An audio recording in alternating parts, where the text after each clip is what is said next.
My name is Casey Bailey. I am 31 years old. 3 weeks ago, I sat at the end of a long mahogany table and watched my mother slide a leather folder containing $1.2 million to my older brother. Then she handed me a sealed paper envelope. Inside was a $500 gift card to a local hardware store. My mother offered a patronizing smile and told the entire room that my brother had a real future to build, while I already had a little warehouse job to keep me afloat. My brother smirked behind his linen napkin and joked that he might let me ride in his new boat someday. I did not scream. I did not argue. I just picked up my fork and kept eating. What my parents did not know was that my grandfather was listening from the hallway, and the phone call he made that exact night would leave my father weeping on the floor of a law firm, begging me to keep him out of federal prison. Before I tell you how this trap snapped shut, please take a moment to like and subscribe to Jessica Told Stories, but only if you genuinely enjoy narratives about setting boundaries. I would also love to know your age and where you are tuning in from today, so drop a comment below. Now let me take you back to that Tuesday evening in Ann Arbor. The dining room smelled of rosemary roast and expensive furniture polish. Outside, the autumn wind stripped the leaves from the oak trees as a bitter Michigan chill settled over the neighborhood. Inside, it was a mandatory family dinner orchestrated by my mother, Denise. I sat at the far end of the table. I manage supply chains across the industrial corridors of the state. I spend my days ensuring automotive parts reach Detroit assembly lines on schedule. My life is grounded, quiet, and earned. At the head of the table sat my father, Warren, and my mother. They radiated the smug satisfaction of people who believed their zip code substituted for a personality. Beside them sat my brother, Preston. At 34, Preston styled himself as a tech entrepreneur. He had not launched a single viable product since his college days, yet he somehow justified driving a leased Porsche SUV and speaking entirely in empty corporate jargon. He spent his days chasing investors, while our parents quietly covered his lifestyle. Denise tapped her manicured fingernail against her crystal wine glass. The sharp, high-pitched clink brought the room to attention. "Your father and I have made a decision regarding the family trust," she announced. Her tone dripped with practiced elegance. She reached into her designer handbag and produced the thick leather-bound folder. "We are signing our entire portion over to Preston." She slid the folder across the polished wood. "He has a future to build, and this seed capital is exactly what his startup needs to scale." Warren nodded approvingly, slicing into his roast. Then Denise turned her gaze toward me. Her smile thinned into a line of practiced pity. "Casey, you will understand. You are so wonderfully independent already. And you have your little warehouse job to keep you afloat." From her pocket, she retrieved the thin, sealed envelope and tossed it onto the table. It landed next to my water glass. "We did not want to leave you out," she added. I opened the flap. Inside sat a piece of plastic, a $500 gift card to a regional home improvement store. Beside me, Preston raised his napkin to his mouth, failing to hide his condescending smirk. "Thanks, sis," he chuckled, tapping the leather folder that now held his fortune. "Do not worry. I will let you ride in the new boat once the company goes public." The math was stark. A fortune for the son who produced nothing, and a hardware store coupon for the daughter who asked for nothing. The air in the room thickened with silent expectation. They waited for the explosion. They wanted the tearful outburst. They wanted the predictable sibling jealousy they could use to validate their choice and paint me as the bitter sister. I looked at the gift card. The plastic felt cheap against my fingertips. I looked up at my mother and met her expectant eyes. I did not give her the satisfaction of my anger. I simply picked up my knife, cut another piece of meat, and chewed slowly. They thought my silence meant surrender. They thought they had won, but they had forgotten about the man living downstairs. I did not learn the truth about what happened in the shadows of my parents' home until many weeks later. While I sat at the mahogany table chewing my prime rib and enduring the smug stares of my mother and brother, another presence lingered just out of sight. The architecture of the Ann Arbor Colonial featured a long hardwood hallway that connected the formal dining room to the custom built-in law suite on the ground floor. The acoustics of the house were designed to carry sound perfectly across the vaulted ceilings. Every clink of crystal, every patronizing sigh, and every word of my disinheritance echoed straight down that corridor. Sitting in the darkness of that hallway, hidden from the warm glow of the dining room chandelier, was my 82-year-old grandfather, Elias. Elias was a man carved from Detroit steel and Michigan grit. He spent 40 years walking the noisy concrete floors of automotive assembly lines, working his way up from a line operator to a senior plant manager. His hands were permanently calloused, shaped by decades of wrenching metal and gripping clipboards. When he retired, he did not buy a golf membership.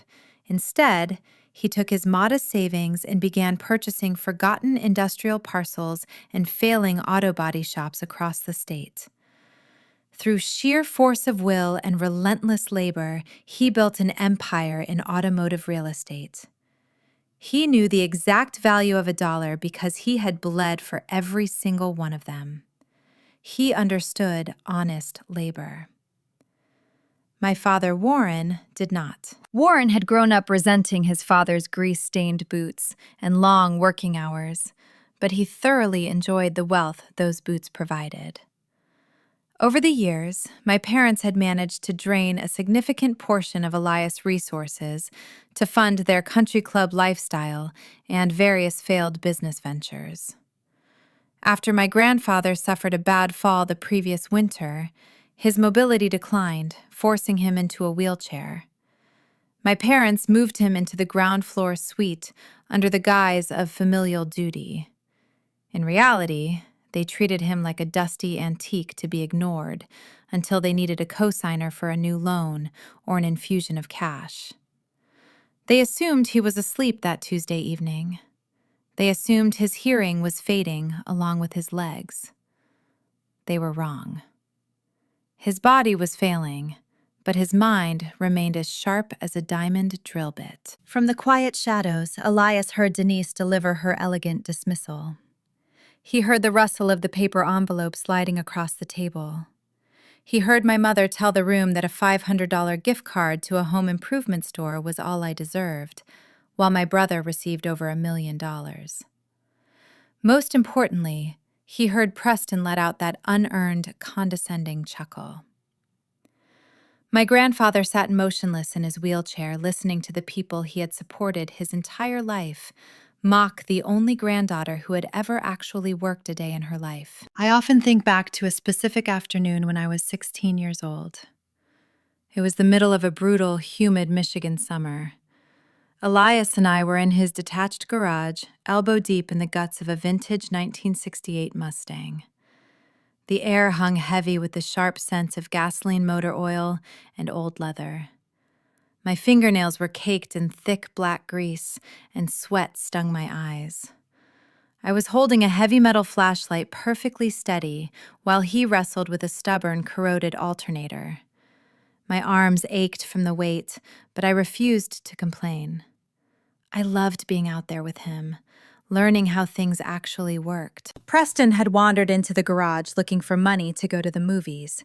He was 19 at the time, wearing a pristine white polo shirt and spotless designer sneakers.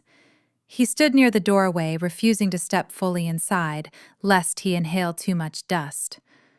Elias had paused his work, wiping his brow with a rag, and asked Preston to hand him a socket wrench from the red metal toolbox. Preston scoffed. He looked at the greasy tool, then looked at his pristine outfit and crossed his arms. He told our grandfather that he did not want to ruin his clothes for a hobby that belonged in the past. He said he was destined for boardrooms, not garages. I did not say a word. I just set the flashlight down, wiped my grimy hands on my denim jeans, grabbed the socket wrench, and handed it to Elias. My grandfather took the tool from me, but he did not look at the engine. He looked at me. He looked at the dirt on my cheeks, the grease on my hands, and the quiet determination in my posture. Then he looked back at Preston, standing uselessly in the doorway. He nodded once. That was the exact moment Elias realized which grandchild carried his enduring grit and which one merely carried his last name. He knew then that giving Preston money was like pouring premium fuel into a vehicle with a shattered transmission. Sitting in the darkened hallway 15 years later, listening to the clinking glasses of a premature victory celebration, Elias felt the final thread of his patience snap. He did not wheel himself into the dining room to confront them. He knew better than to argue with fools who were busy digging their own graves. He simply placed his hands on the wheels of his chair and pushed backward. The faint squeak of rubber against the hardwood floor went completely unnoticed by the laughing family in the dining room. He retreated to his private suite and closed the heavy oak door. The click of the lock sliding into place was the sound of my parents losing their empire. Elias navigated his wheelchair toward his solid oak desk. He reached for his phone and dialed a Grand Rapids area code. He was calling Mitchell Gaines, his longtime estate attorney. Mitchell was a shrewd, meticulous lawyer who handled contracts with the same ruthless efficiency Elias used to handle automotive union negotiations. The phone rang twice before Mitchell answered. "Mitchell," my grandfather rasped. His voice carried the rough texture of rusted iron gears grinding together. "Elias, it is late," Mitchell replied, his tone shifting immediately into a professional cadence. "What do you need?" "Tear up the current draft," Elias instructed, staring out his window at the dark autumn night. "We are executing the revised will. I want it finalized tonight." There was a brief pause on the line. "Are you certain, Elias? You are cutting out the primary branch of your lineage." "I am certain," Elias said without a trace of hesitation.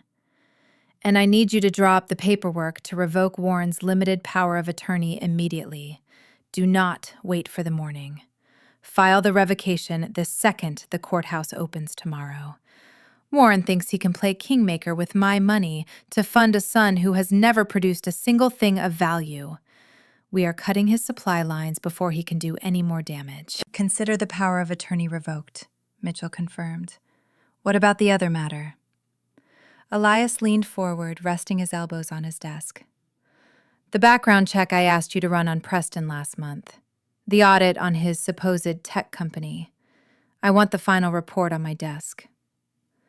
They sit upstairs drinking my scotch, thinking I do not know what is happening with that boy. I have watched him bleed his parents dry, and now they are trying to bleed my legacy to cover his failures. We drop the hammer. "It will be ready," Mitchell assured him. "Rest well, Elias. We will handle the paperwork." Elias ended the call and placed the phone face down on his desk. The trap was officially set. Upstairs, Warren was pouring himself another glass of expensive scotch, toasting his own brilliant generosity. Denise was likely already planning how to decorate the guest room in the new house Preston would surely buy. They slept incredibly soundly that night, convinced they had secured their glamorous future, and successfully discarded my inconvenient presence. They thought they held the keys to the kingdom. They did not even own the locks. They woke up the next morning carrying that exact same arrogant energy, entirely unaware that the ground beneath their feet had been legally vaporized. Their newly inflated sense of superiority demanded an outlet. They could no longer just dismiss me financially. They needed to push me out of my own physical space.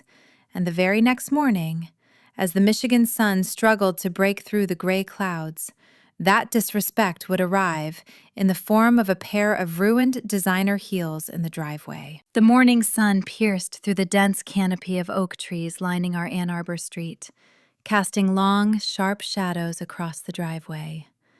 The air held that distinct, biting chill unique to a Michigan autumn, smelling of crushed pine needles and damp earth. I stood behind my Subaru Outback, loading my camping gear for a weekend trip. I needed an escape. The Upper Peninsula, with its rugged coastlines and thick, unyielding forests, offered the perfect remedy to the toxic artificiality breathing inside my parents' colonial home. I hoisted a heavy canvas tent into the trunk, followed by a cooler packed with basic provisions. I did not need luxury. I needed quiet. Inside the house, the atmosphere was likely still buzzing with the residual euphoria of last night's trust fund handover. My parents and my brother were probably digesting their rich prime rib and their newfound financial supremacy. I had woken up early, hoping to slip away before anyone else stirred. I wanted to put 300 miles of highway between myself and their manufactured reality. My escape plan was interrupted by the distinct metallic crunch of expensive tires rolling over the gravel shoulder near the street. Preston had parked his leased Porsche SUV precariously close to the mailbox the night before. Now the sharp, rhythmic click of stiletto heels echoed down the asphalt driveway. It was Kendall. My sister-in-law was a woman who treated every interaction like a calculated transaction. She had met Preston at a Detroit venture capital mixer 3 years ago.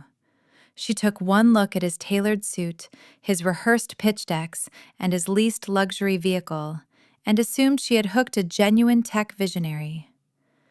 Kendall cultivated the aesthetic of a high society wife, desperately trying to project coastal elite status while stuck in the industrial Midwest. She wore designer labels to neighborhood barbecues and treated service workers like invisible machinery. To Kendall, I was the ultimate embarrassment. I wore steel-toed boots to work and drove a sensible station wagon. I did not fit her curated Instagram narrative of what the Bailey family should look like. This morning, she marched toward me wearing an outfit far too thin for the freezing morning breeze and a pair of taupe suede pumps that had no business touching uneven pavement. She held her chin high, preparing to deliver whatever decrees she and Preston had cooked up over their morning coffee. She was so focused on maintaining her haughty glare that she failed to register the terrain. The recent autumn rains had left a deep, muddy pothole near the center of the driveway. Her right foot came down hard. The suede pump sank straight into the murky, freezing water. A sharp gasp escaped her lips as the icy mud breached the top of her shoe, soaking her designer footwear. She stumbled slightly, her arms flailing for a fraction of a second before she caught her balance. It was a brief moment of pure, undiluted physical comedy. The pristine facade cracked, revealing the messy reality beneath. I stopped loading my cooler and watched her. I did not laugh. I did not ask if she was all right. I just let the silence stretch. Kendall pulled her ruined shoe out of the pothole. Dark, thick mud dripped onto the clean asphalt. She tried to quickly wipe it on the grass, but the damage was irreversible. The taupe suede was permanently stained. She swallowed hard, forcing her shoulders back, attempting to regain the high ground she had just literally slipped from. "Casey," she snapped, her voice trembling slightly from the cold and the embarrassment. She marched the rest of the way to my car, stopping a few feet away. She dangled the keys to Preston's Porsche from her index finger, letting the silver emblem catch the morning light. I closed the trunk of my Subaru and turned to face her. "Good morning, Kendall." "Preston wants to park in the heated garage from now on," she declared, ignoring my greeting. She crossed her arms, shivering in her thin silk blouse. Now that the trust money is officially his, he will be upgrading to a classic restoration soon. A vintage Jaguar, perhaps. He needs the climate-controlled space to protect his investments. "You need to move your car to the street," the demand hung in the freezing air. It was a minor logistical conflict, but it represented a profound shift in their audacity. My father had always allowed me to park in the right bay of the garage while he took the left. Preston had never cared about the garage until now. They were not just content with taking my inheritance. The financial victory was not enough. They needed to conquer my physical territory as well. They needed to remind me visually and daily that I was being displaced. I looked down at her ruined suede pump. The mud was already drying, turning into a crusty gray shell against the expensive fabric. It was a beautiful piece of foreshadowing. She was standing in the dirt, demanding a throne built on phantom wealth. She was making grand plans for classic restorations and climate-controlled garages, using money that no longer belonged to her husband. My grandfather Elias was sitting in his suite right now, having already revoked the very power they thought they wielded. The machinery was already powered down. They just had not noticed the blades had stopped spinning. "Are you listening to me?" Kendall demanded, her voice pitching higher. "Move the car, Casey. Preston does not want his vehicle exposed to the elements anymore." I looked at her face. I saw the desperate need for validation behind her makeup. She needed me to argue. She needed me to fight back so she could run inside and tell Denise and Preston how unreasonable and bitter I was acting. A fight would feed their narrative. A tantrum would give them the exact entertainment they craved. I calculated the energy required to engage in a screaming match over a slab of concrete. It was 0. The satisfaction of letting them dig their own graves was immeasurable. I reached into my pocket and pulled out my own keys. I did not raise my voice. I kept my tone perfectly level, devoid of any emotion they could weaponize. "Sure, Kendall," I said quietly. "I will move it right now." Her face faltered. She had prepared for a battle, and my immediate compliance threw her off balance. She blinked, staring at me as if trying to decode a hidden insult in my simple agreement. I opened the driver's side door and slid into the cold leather seat. I turned the ignition. The Subaru engine purred to life, reliable and steady. I shifted into reverse and slowly backed out of the garage. I guided the car down the driveway, carefully maneuvering around the muddy pothole that had claimed her shoe. I parked the vehicle on the street, parallel to the curb. Through my rearview mirror, I watched Kendall standing alone in the empty garage bay. She looked small. She held the Porsche keys tightly, shivering in the autumn wind, staring at the empty concrete space she had just conquered. She had won the battle for the parking spot, but she looked strangely defeated at the same time. She turned and limped back toward the house, her ruined shoe squelching with every step. Let them have the heated garage. Let them plan their vintage restorations and their yacht purchases. Let them strut around the house acting like royalty. They were building a magnificent castle on a foundation of quicksand. The higher they climbed on their fragile pedestal of unearned wealth, the further they would plummet when gravity finally caught up with them. I shifted the car into drive and headed toward the highway, pointing my compass north. I had a weekend of quiet forests and deep lakes ahead of me. I left them to their celebrations. But celebrations built on arrogance have a very short lifespan.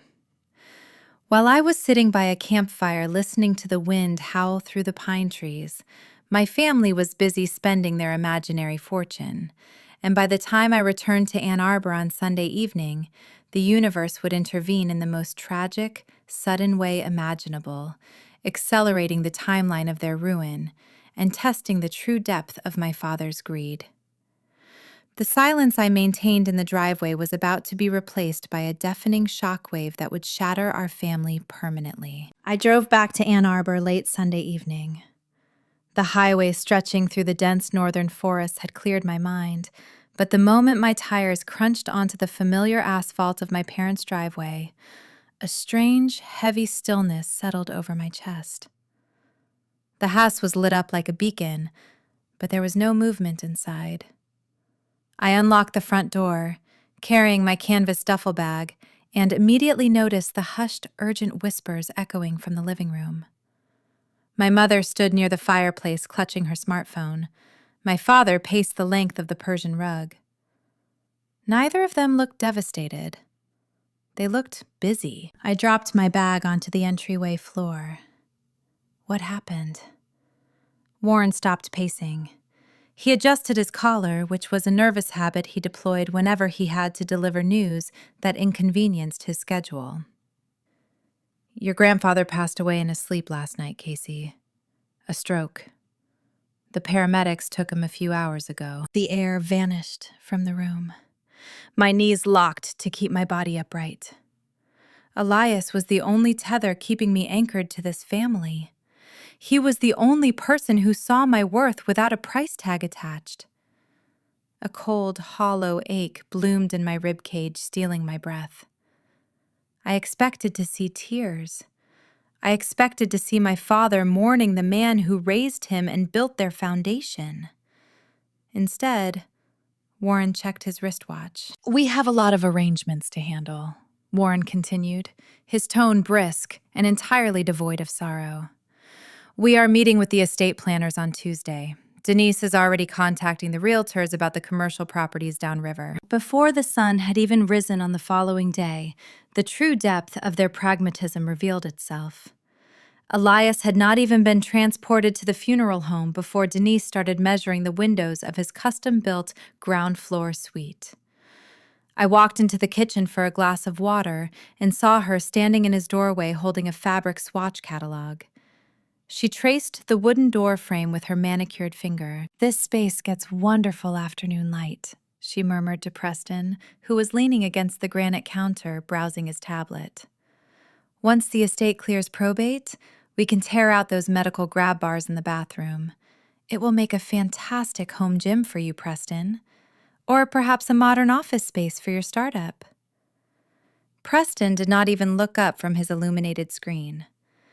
Make it an office. I need the extra square footage for when the new executive hires start next month. I gripped the edge of the kitchen island. My knuckles turned white under the strain. They were dividing a dead man's life before his ashes were cold. They were casually erasing the last physical footprint of the man who built the roof over their heads. My throat burned with the fierce urge to scream. I wanted to flip the island, tear the fabric swatches from her hands, and tell them they were vultures, circling a feast they had not earned. But I bit the inside of my cheek until I tasted copper. 3 days later, the house transformed into a headquarters for premature celebrations. The formal obituary had not yet been published in the Detroit Free Press, but the reckless spending spree had already begun. This is where the dramatic irony reached a suffocating peak. They paraded around the house convinced they were untouchably wealthy, while I carried the heavy, silent knowledge that Elias had already changed the locks. I walked into the kitchen to find Warren leaning against the marble countertops, swirling an expensive amber scotch in a heavy crystal tumbler. He looked like a man who had just conquered a small nation. He took a slow, satisfied sip and smiled at Preston, who was tapping away on his silver laptop. "Do not worry about the seed capital anymore, son," Warren bragged loudly, making sure his voice carried into the hallway where I stood. "Mitchell Gaines is my guy. He has been on retainer for years. He will push the probate paperwork through the courts fast. In fact, I already made the necessary financial arrangements to bridge the gap." Preston finally looked up, his eyes wide with greedy anticipation. "What arrangements?" Warren set his crystal tumbler down with a firm, victorious thud. "I just signed a bridge loan with a private lender out in Chicago to expand your startup. We are going national. I pledged the 8th Street commercial property as collateral to secure the cash advance. $2 million, ready to deploy by the end of the month." My breath hitched. A bridge loan. A private lender. Warren was leveraging property he assumed he was about to inherit. He was signing binding financial contracts using Elias's automotive assets. He believed Mitchell Gaines, the Grand Estate attorney, was a loyal puppet who would rubber stamp their inheritance. He had no idea Mitchell was the exact architect of their impending doom. Preston beamed, a slow, predatory grin stretching across his face. He slammed his laptop shut. That is exactly what I needed to hear, Dad. The venture capitalists are going to flock to us once we show that kind of liquidity. Since the future is secure, I went ahead and made a little investment of my own today. Denise glided into the kitchen, carrying a crystal vase of fresh lilies. Oh, do tell us, sweetie. Preston leaned back, crossing his arms behind his head. I put down the non-refundable deposit on a luxury yacht for Lake Makatawa, a 45-foot cruiser. The dealer said it will be ready for the water by early spring. We can host the inaugural company launch party on the teak deck. They clapped. They literally clapped. My father raised his scotch in a toast, and my mother kissed my brother's cheek. A yacht. A $2 million unregulated loan. A renovated home office. They were spending ghosts. They were building towering castles out of vapor. I could not breathe the same air as them for 1 second longer. I slipped out the back door and walked down the steps of the rear porch. The Michigan sky was an unrelenting blanket of overcast gray, matching the profound, isolating rage churning in my stomach. A cold wind whipped across the lawn, biting through my thin sweater. I sat on the wooden steps, wrapping my arms around my knees. I stared at the barren oak trees shivering in the autumn chill. I held the power to stop them. One sentence from my lips could shatter their celebration. All I had to do was walk back inside and tell Warren that his bridge loan was a signed confession of fraud. I could tell Preston his yacht deposit was a one-way ticket to bankruptcy. I could ruin their evening and watch the panic set in. But doing so would give them time to prepare. It would give Warren time to call his shady Chicago lenders and attempt to backpedal or restructure the debt.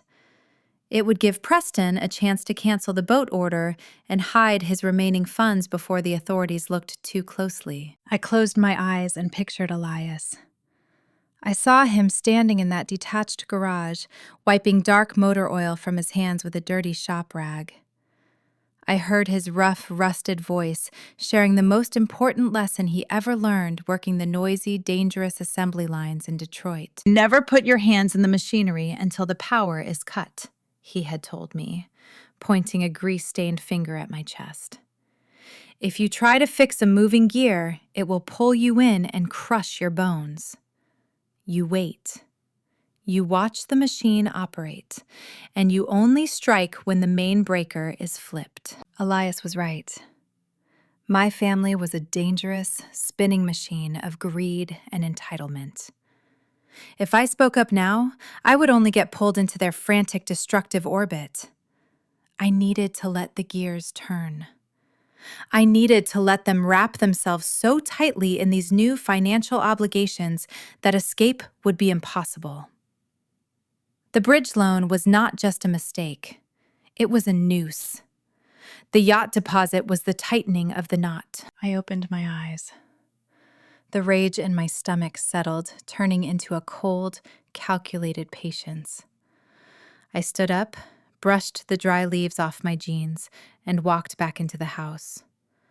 I passed through the kitchen without looking at them, pouring myself a cup of black coffee. You should pack a nice outfit for Tuesday, Casey, Denise called out as I headed for the stairs. Mitchell Gaines requested all immediate family members attend the formal reading at his Grand Rapids office. Try to look presentable. We have important people to impress. I paused on the bottom step, gripping the wooden banister.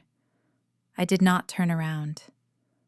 I will be there, I said softly. The power was about to be cut, and when those heavy oak doors in that Grand Rapids law firm closed, the silence that followed would be deafening. They were marching eagerly toward the very room where their entire reality would be dismantled, piece by piece. My father was adjusting his tailored suit to attend his own financial execution, and I was going to secure a front row seat. 2 weeks evaporated into a tense, agonizing waiting period. I spent those 14 days continuing my supply chain logistics work, observing my family construct their fragile kingdom of glass. They planned renovations, scheduled vacations, and spent money they did not possess.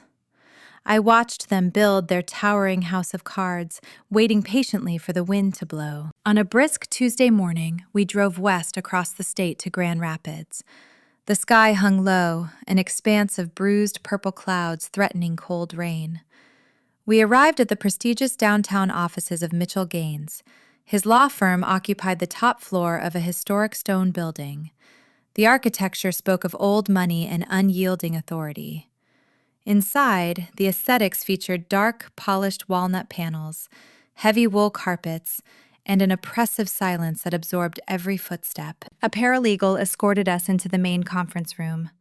Floor-to-ceiling windows offered a sweeping panoramic view of the Grand River below. The dark water churned rapidly, cutting through the industrial heart of the city. I chose a high-backed leather chair situated in the far corner, positioned right next to the glass. It provided a perfect vantage point to observe the entire room without participating in the charade. Warren immediately claimed the large captain chair at the center of the mahogany table. He arranged his posture to project the effortless dominance of a seasoned patriarch preparing to receive his rightful crown. He wore a flawless, bespoke navy suit crafted from imported Italian wool. The fabric draped perfectly across his shoulders, projecting undeniable success. However, knowing the truth about his finances changed how I viewed the expensive garment. The suit was not a symbol of triumph. It was a finely stitched costume. It was armor purchased on credit to hide the rotting foundation underneath. My father betrayed his underlying panic through tiny, involuntary movements. He repeatedly flicked his left wrist, pulling back his starched white cuff to check his gold Rolex. He performed this motion every 2 minutes. His gaze darted toward the heavy oak door, then back to the polished surface of the table. A thin sheen of perspiration gathered along his hairline, despite the crisp air conditioning circulating through the room. Denise sat directly beside him, playing the role of the grieving yet resilient matriarch. She wore a tasteful black dress, adorned with a single string of pearls.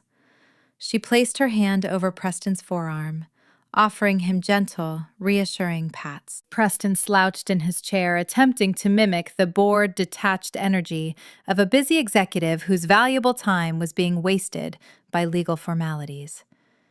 He tapped his fingers rhythmically against his thigh, staring at his phone screen.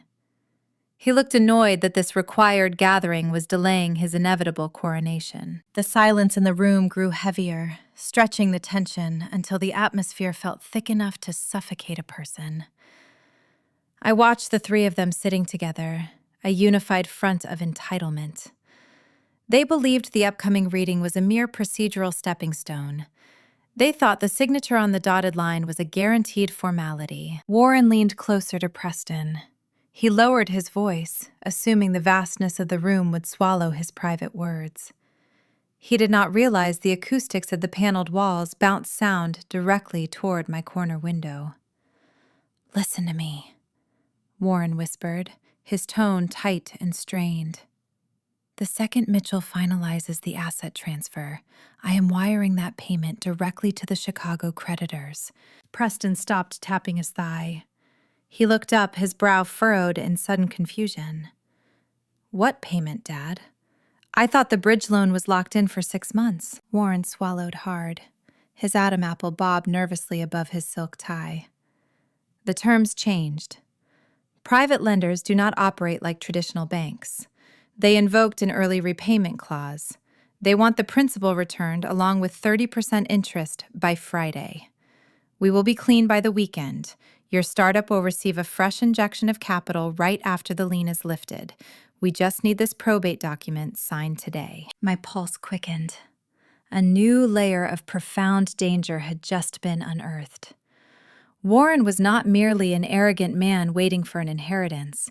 He was a desperate debtor drowning in a high-stakes financial crisis. He had leveraged his future against dangerous, unregulated money. The Chicago creditors were not patient corporate bankers. They were ruthless entities who dismantled lives over missed deadlines. Warren was banking his physical safety and his entire reputation on the assumption that Elias had left him the automotive real estate portfolio. He needed those specific deeds to satisfy his looming debt. The bridge loan was no longer a tool for expansion. It was an active, ticking bomb strapped to his chest. Before Preston could ask another question, the brass handle of the conference room door turned with a sharp click. The conversation died instantly. Warren sat up straight, forcing a wide, confident smile onto his face. Preston shoved his phone into his pocket. Denise folded her hands neatly on her lap. Mitchell Gaines walked into the room. The attorney was a tall, imposing figure in his late 60s.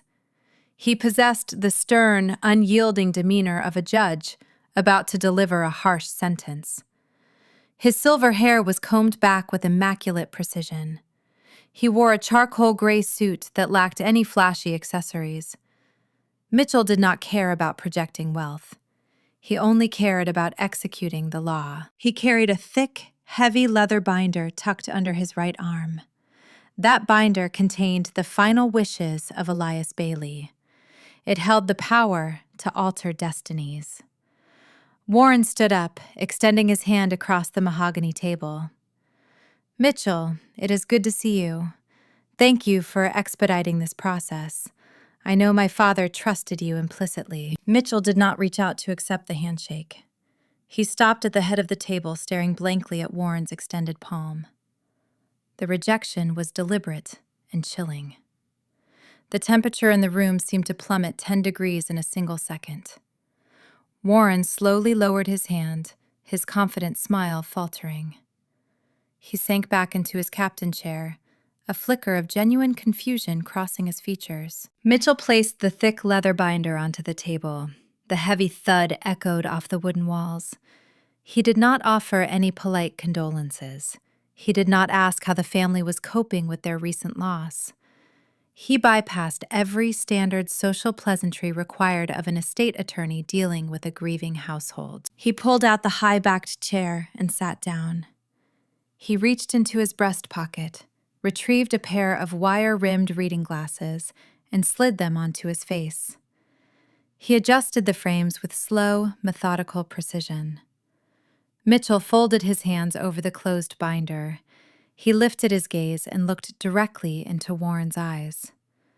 The stare was piercing, devoid of any warmth or familiarity. It was the look a predator gives to trapped prey, right before the final strike. The power dynamic in the room inverted instantly. Warren was no longer the dominant patriarch presiding over his kingdom. He was a small, terrified man sitting in a chair that was suddenly far too large for him. The false confidence evaporated, replaced by a creeping, suffocating dread. Denise shifted uncomfortably in her seat, breaking the silence with a nervous cough. Preston stared at the leather binder, his earlier boredom replaced by rigid attention. I sat perfectly still in my corner chair, keeping my breathing shallow and even. I watched the Grand River churning outside the window, a relentless force of nature, carving its path through the stone. Inside the room, a different kind of relentless force was about to be unleashed. The clock on the wall ticked loudly, marking the passage of seconds. The machinery was powered down. The protective guards were removed. The gears were exposed. The countdown to their ruin had officially reached 0. Mitchell placed his hand on the cover of the binder, preparing to open the very document that would obliterate their entire existence. The sharp snap of the brass clasp on the leather binder broke the heavy silence. The sound cracked through the paneled conference room, resembling the sharp discharge of a firearm. Mitchell Gaines did not rush the moment. He possessed the calculated patience of a man who held all the winning cards. He peeled back the thick cover, revealing a pristine stack of crisp legal documents printed on heavy, watermarked paper.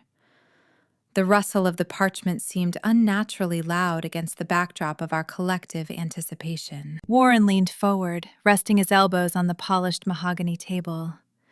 He arranged his face into a mask of solemn respect, but a faint, arrogant smile tugged at the corners of his mouth.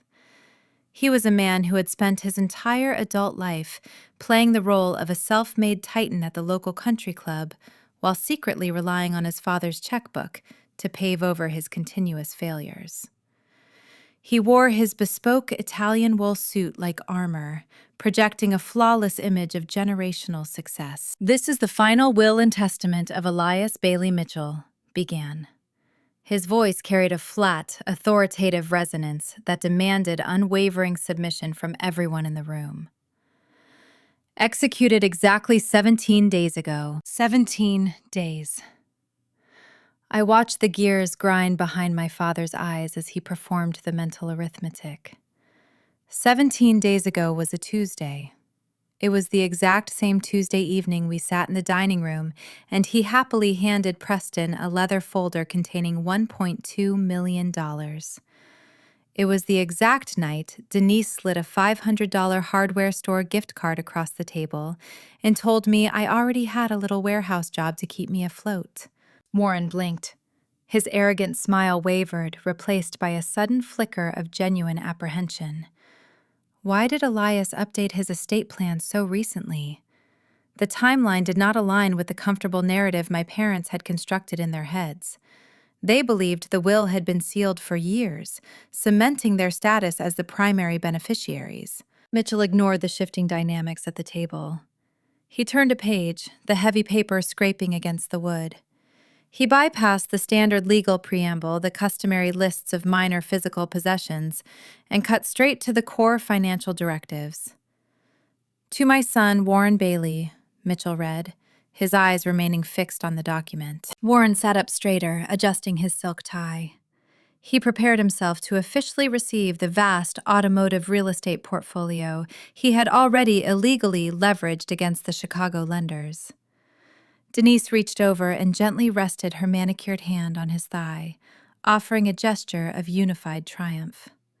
She sat taller, anticipating the validation of her high society status. Mitchell continued reading, his tone unyielding. "Over the past 20 years, I have provided emergency capital to save your failing business ventures on 6 separate occasions. These cash infusions total exactly $840,000. A comprehensive ledger detailing these specific transactions is provided in Appendix A." The words hung in the cold air, undeniable and lethal. Denise gasped, pulling her hand away from Warren's leg as if the fabric of his suit had suddenly caught fire. Her fingers curled tightly around the leather strap of her designer handbag until her knuckles turned a stark bone white. Her carefully curated facade fractured in real time. She had spent 2 decades bragging to her wealthy friends about her husband's brilliant investment strategies. Now the premier estate attorney in Grand Rapids was reading a verified record of his profound incompetence into the official legal record. I recalled the autumn of 2014. Warren had attempted to develop a boutique commercial plaza near the riverfront. It collapsed before the foundation was even poured due to severe mismanagement and gross overspending. He blamed the shifting local economy. He blamed the unreliable contractors. He blamed the seasonal weather. He blamed everyone but himself.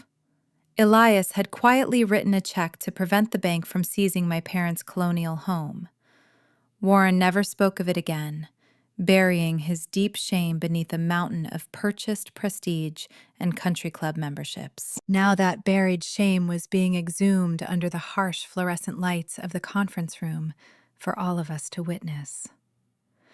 Mitchell looked up from the document. His sharp gaze locked onto my father, piercing straight through the false bravado.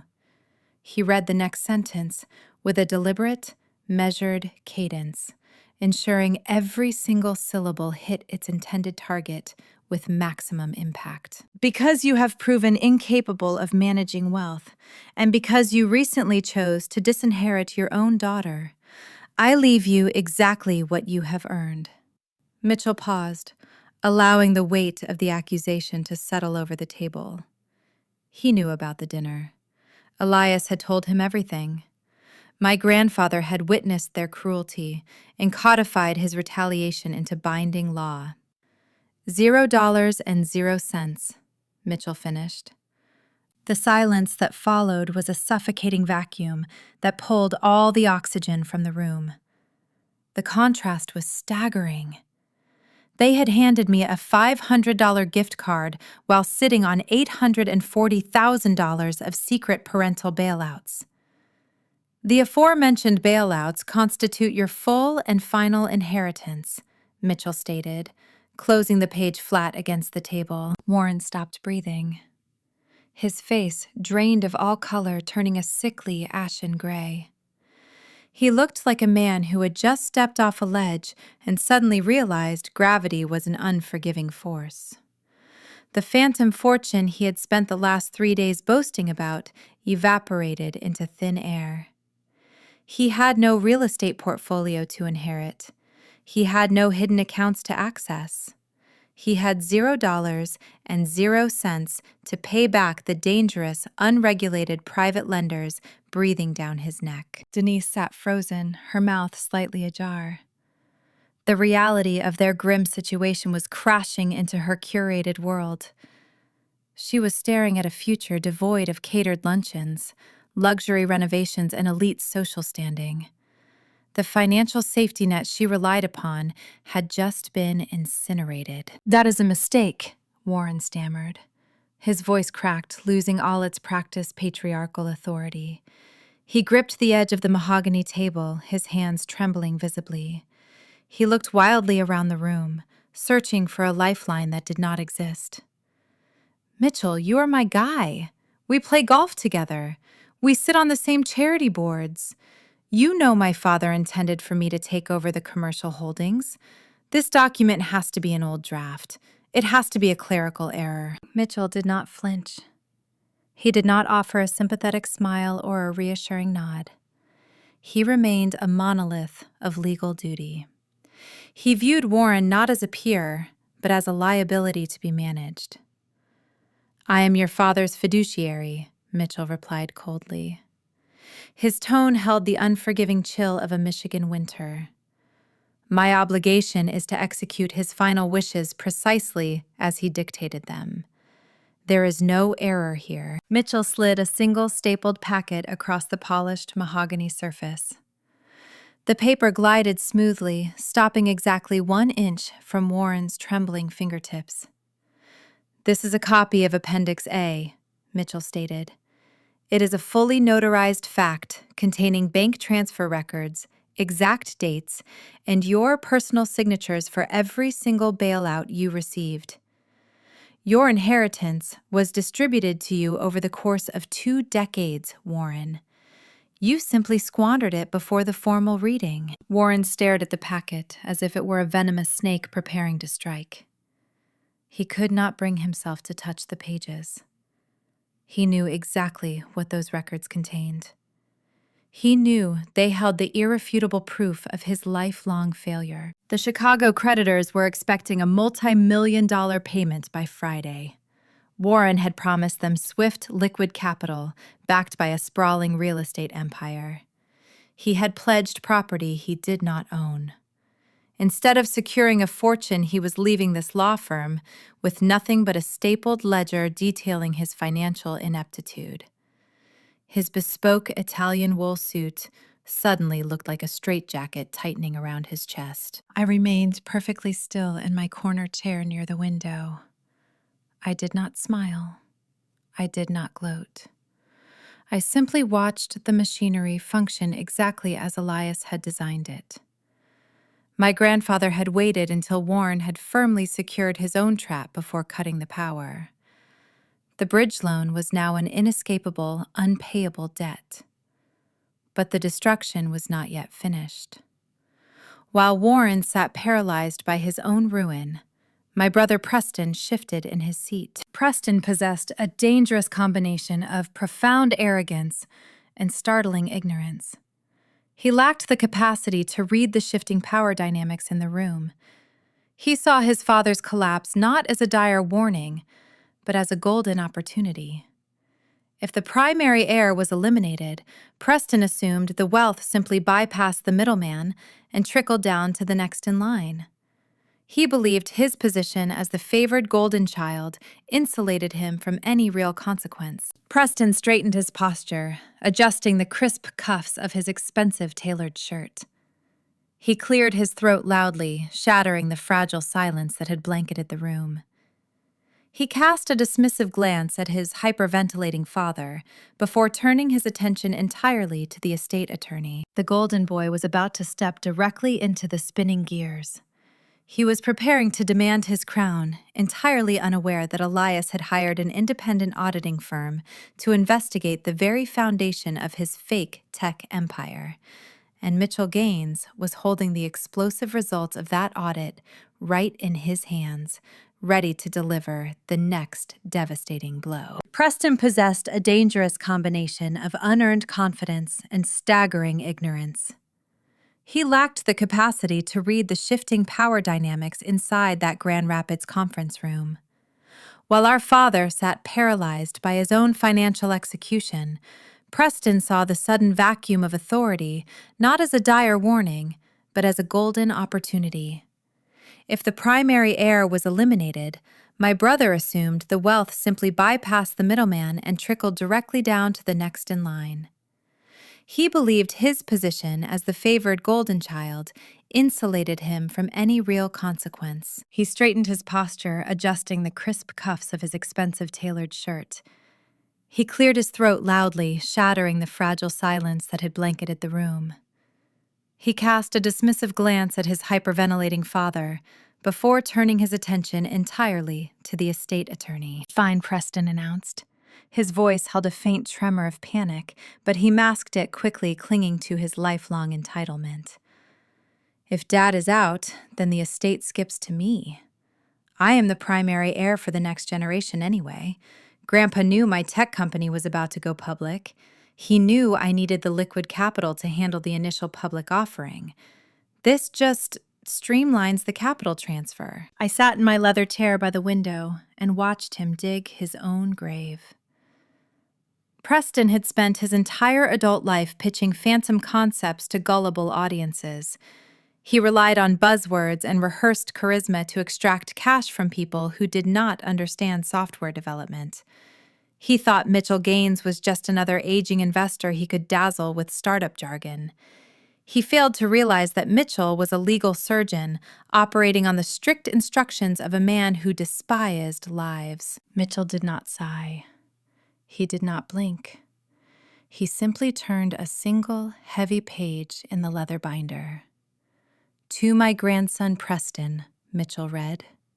His voice remained steady, stripping away all warmth. Preston leaned forward, resting his hands on the polished mahogany table. He wore a greedy, expectant smile. He was ready to receive the keys to the kingdom. He was ready to fund his luxury yacht and his phantom executive hires. "I hired an independent forensic auditing firm to evaluate your startup over the last 6 months," Mitchell continued reading. "Elias was a man who measured success in manufactured parts and shipped cargo. He did not trust invisible algorithms or empty pitch decks. When you asked him for a $2 million investment last winter, he quietly dispatched a team of investigators to examine your corporate structure." The greedy smile on my brother's face twitched. His hands froze on the table. "They combed through your digital infrastructure, your vendor contracts, and your client lists," Mitchell stated. His gaze remained locked on the crisp white paper. "They found no proprietary code. They found 0 viable revenue streams. Your entire enterprise consists of rented server space and a leased office suite designed to look busy. You do not own a software company, Preston. You own a theatrical production. The temperature in the room plunged. A single heavy bead of sweat materialized near Preston's hairline. It rolled slowly down his temple, tracking a gleaming path past his ear before soaking into the collar of his expensive shirt. The meticulously crafted tech bro persona was dissolving under the harsh fluorescent lights, revealing a terrified fraudster cornered by undeniable facts. "That is an outrageous invasion of privacy!" Preston stammered, his voice rising an octave. He gripped the edge of the table, his knuckles turning stark white. "He had no right to look into my proprietary business models. I can sue the estate for corporate espionage." He had every legal right to investigate a company before investing his life savings, Mitchell countered smoothly. "And what his auditors discovered negates any claim you have to this estate." Mitchell paused, letting the heavy silence hang over the room. The pause was deliberate. It was the calm intake of breath before the final lethal strike.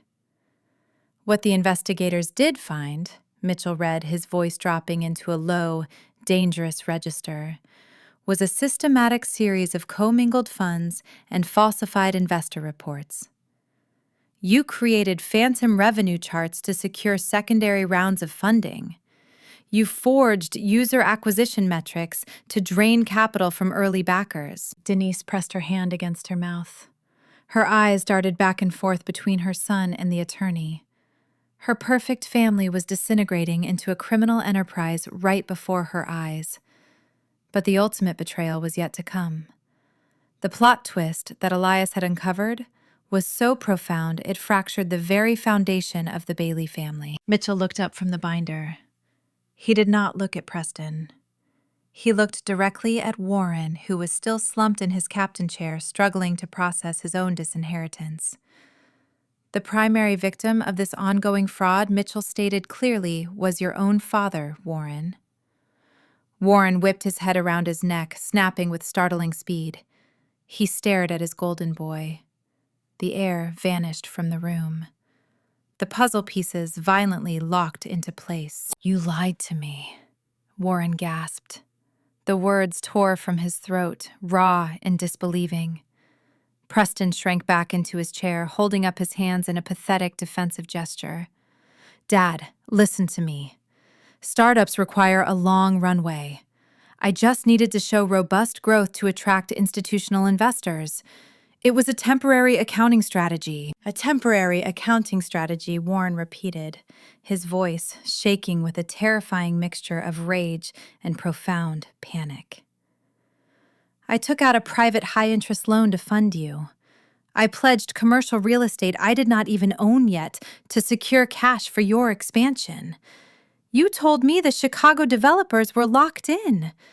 You handed me printed revenue projections showing triple-digit growth."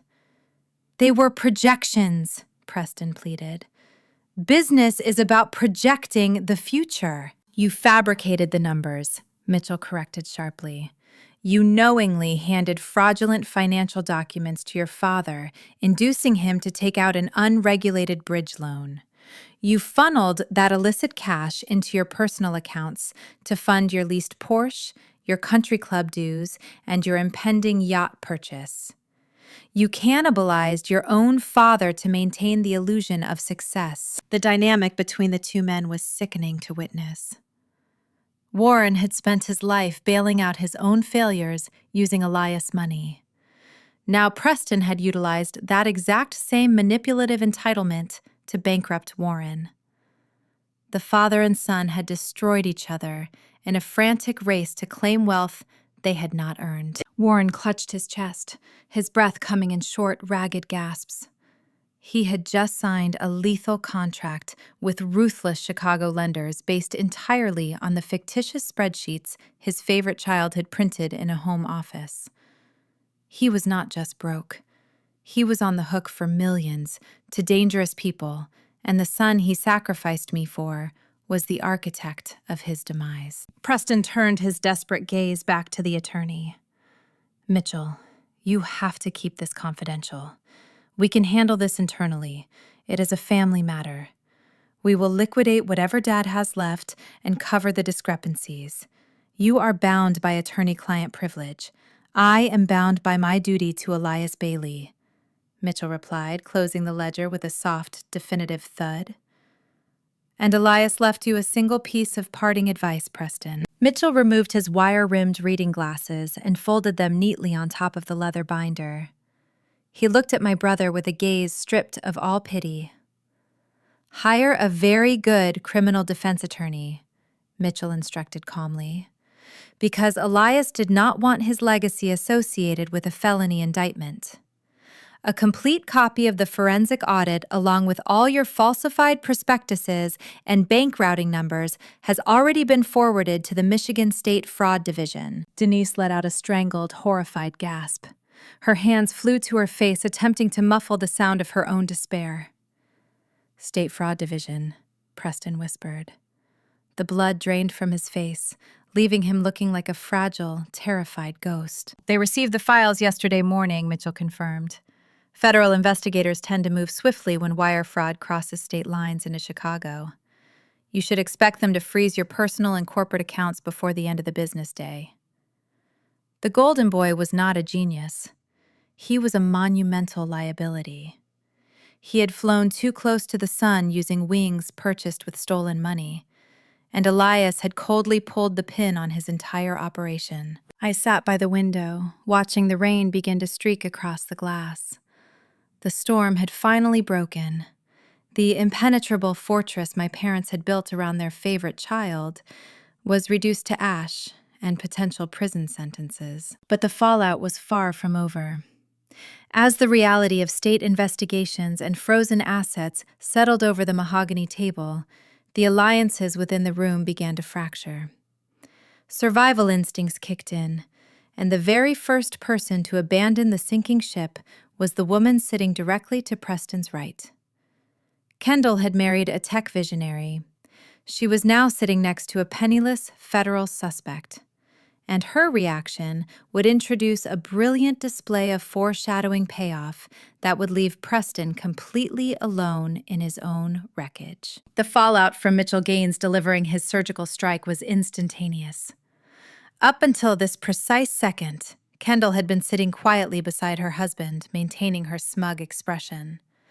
She had arranged her features to project the aloof boredom of a woman waiting for a tedious administrative task to conclude so she could resume shopping. She believed she was married to a visionary tech CEO on the verge of taking his company public. Instead, she just discovered she was legally tethered to a broke con artist facing imminent federal indictment. The mask of the supportive high society wife evaporated in a millisecond. Kendall held her diamond-studded phone in her right hand. Her fingers went entirely slack. The expensive device slipped from her grasp and hit the polished mahogany table with a sharp, harsh clatter. The sound echoed through the paneled room, acting as the starting pistol for the collapse of their marriage. "Fraud," she hissed. The word cut through the heavy air of the conference room like a scalpel. She turned her entire body to face Preston, her meticulously contoured face contorted into a mask of pure, unfiltered terror and disgust. Preston reached out with trembling hands. He grabbed her forearm, attempting to pull her closer, to project a unified front. His face was frantic, slick with the sweat of a man watching his universe implode. "Keep your voice down, Kendall," he pleaded. His tone was a pathetic whisper. "It is just a misunderstanding with the ledgers. The auditors do not understand startup runway metrics. We are fine. We still have my parents' trust fund, the $1.2 million they signed over to me at dinner. We can use that to hire a defense team and weather the storm." Mitchell did not even raise his voice to shatter that final illusion. He simply adjusted his wire-rimmed glasses and looked at Preston with the clinical detachment of a mortician. "No, Preston, you do not," Mitchell interrupted seamlessly. Preston froze. His grip on his wife's arm loosened. "What are you talking about?" he stammered. "My mother and father signed the transfer documents. I saw the paperwork. The trust is in my name. You saw paperwork drafted by an attorney who was not authorized to disperse those specific funds, Mitchell clarified. His voice remained a steady, lethal monotone. Warren and Denise established that family trust using umbrella accounts that were entirely funded by Elias Bailey. They were drawing on a line of credit authorized by Warren's limited power of attorney. They believed that well of capital was bottomless. They were incorrect. Warren let out a low groan, sinking further into his captain chair. He knew exactly what Mitchell was about to say. On the night of your family dinner, Mitchell continued, Elias called me from his private suite.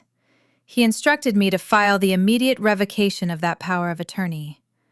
By the time the courthouse opened the following morning, the legal mechanism your father used to fund your $1.2 million trust was officially terminated. I legally drained those specific umbrella accounts and returned the capital to the primary estate. The folder your parents handed you at dinner is worthless. It contains $0. Kendall had spent her 20s frequenting elite charity galas and upscale hotel bars in downtown Detroit. She treated dating as a ruthless audition process for financial security.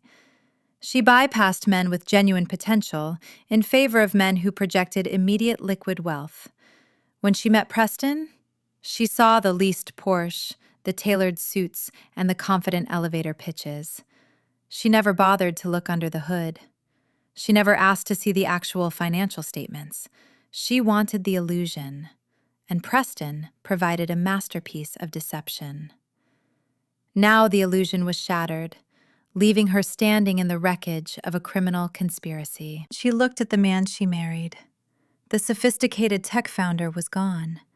In his place sat a terrified, sweaty fraudster who had stolen from his own father to pay for her designer lifestyle. He was radioactive. Staying with him meant enduring federal raids, frozen bank accounts, seized assets, and public humiliation. It meant trading her country club luncheons for visits through a thick plexiglass window in a state penitentiary. Kendall yanked her arm out of Preston's grip with such force that he nearly toppled out of his leather chair. "Do not touch me," she snarled. Her voice dropped all pretense of polite society. She was no longer performing for an audience. She was executing a survival protocol. "You lied to me. You told me the venture capitalists were backing you. You told me the Chicago developers were fighting to invest. You are nothing but a cheap thief." "Kendall, please," Preston begged, holding his hands up in a placating gesture. "We are a team. We can figure this out. My dad will fix it." She let out a harsh, bitter laugh. "Your father just found out you bankrupted him. There is no team, Preston. There is only a sinking ship, and I am not drowning with you." She stood up, the chair legs scraping loudly against the heavy wool carpet. She snatched her designer purse from the table, clutching it against her chest like a life preserver. She did not look at Warren. She did not look at Denise, who was quietly weeping into a tissue. She certainly did not look at me, sitting in my corner chair observing the chaos. Kendall stared down at Preston, delivering her final verdict. "Do not come home tonight," she snapped. "I am calling my lawyer the second I get to the house. I want you packed and gone." She turned on her heel and marched toward the heavy oak door. She did not look back. The brass handle clicked and the door swung shut, sealing Preston's isolation. I turned my gaze away from the table and looked out the floor-to-ceiling window. The bruised purple clouds had finally broken, releasing a torrential Michigan downpour. The rain lashed against the thick glass, distorting the view of the downtown streets below. Through the blur of the storm, I watched the main entrance of the law firm building on the sidewalk several stories down. The valet stand was empty, the attendants having sought shelter from the freezing rain. Kendall burst through the revolving doors. She had no umbrella and no coat. Her thin silk blouse offered zero protection against the fierce autumn wind. She stood under the minimal awning, frantically waving her arm to hail a passing taxi. The street was flooded with rushing water. A yellow cab pulled over, but it stopped several feet away from the curb, deterred by the overflowing storm drain. Kendall had a choice. She could wait in the freezing cold for another car, or she could make a run for it. She pulled her purse over her head and sprinted toward the taxi. She wore a brand new pair of strappy designer heels, purchased, no doubt, with the stolen funds Preston had funneled from his father. She was so focused on escaping the rain that she failed to register the terrain. She stepped off the curb. Her right foot came down hard, missing the pavement entirely. She plunged her foot directly into a deep, murky puddle that had pooled beside the storm drain. The icy water splashed above her ankle, instantly soaking the expensive leather and ruining her shoes all over again. It was a moment of brilliant, poetic symmetry. Just days earlier, she had strutted down my driveway, ruining her suede pump in a pothole, while demanding I surrender my parking space for a fleet of luxury cars that did not exist. She had acted like royalty, commanding her peasant sister-in-law to clear the path. Now, she was fleeing a crime scene, shivering in the freezing rain, destroying her pristine footwear while running from a husband who possessed $0 and 0 cents. The golden boy had lost his company, his fortune, and his wife in the span of 5 minutes.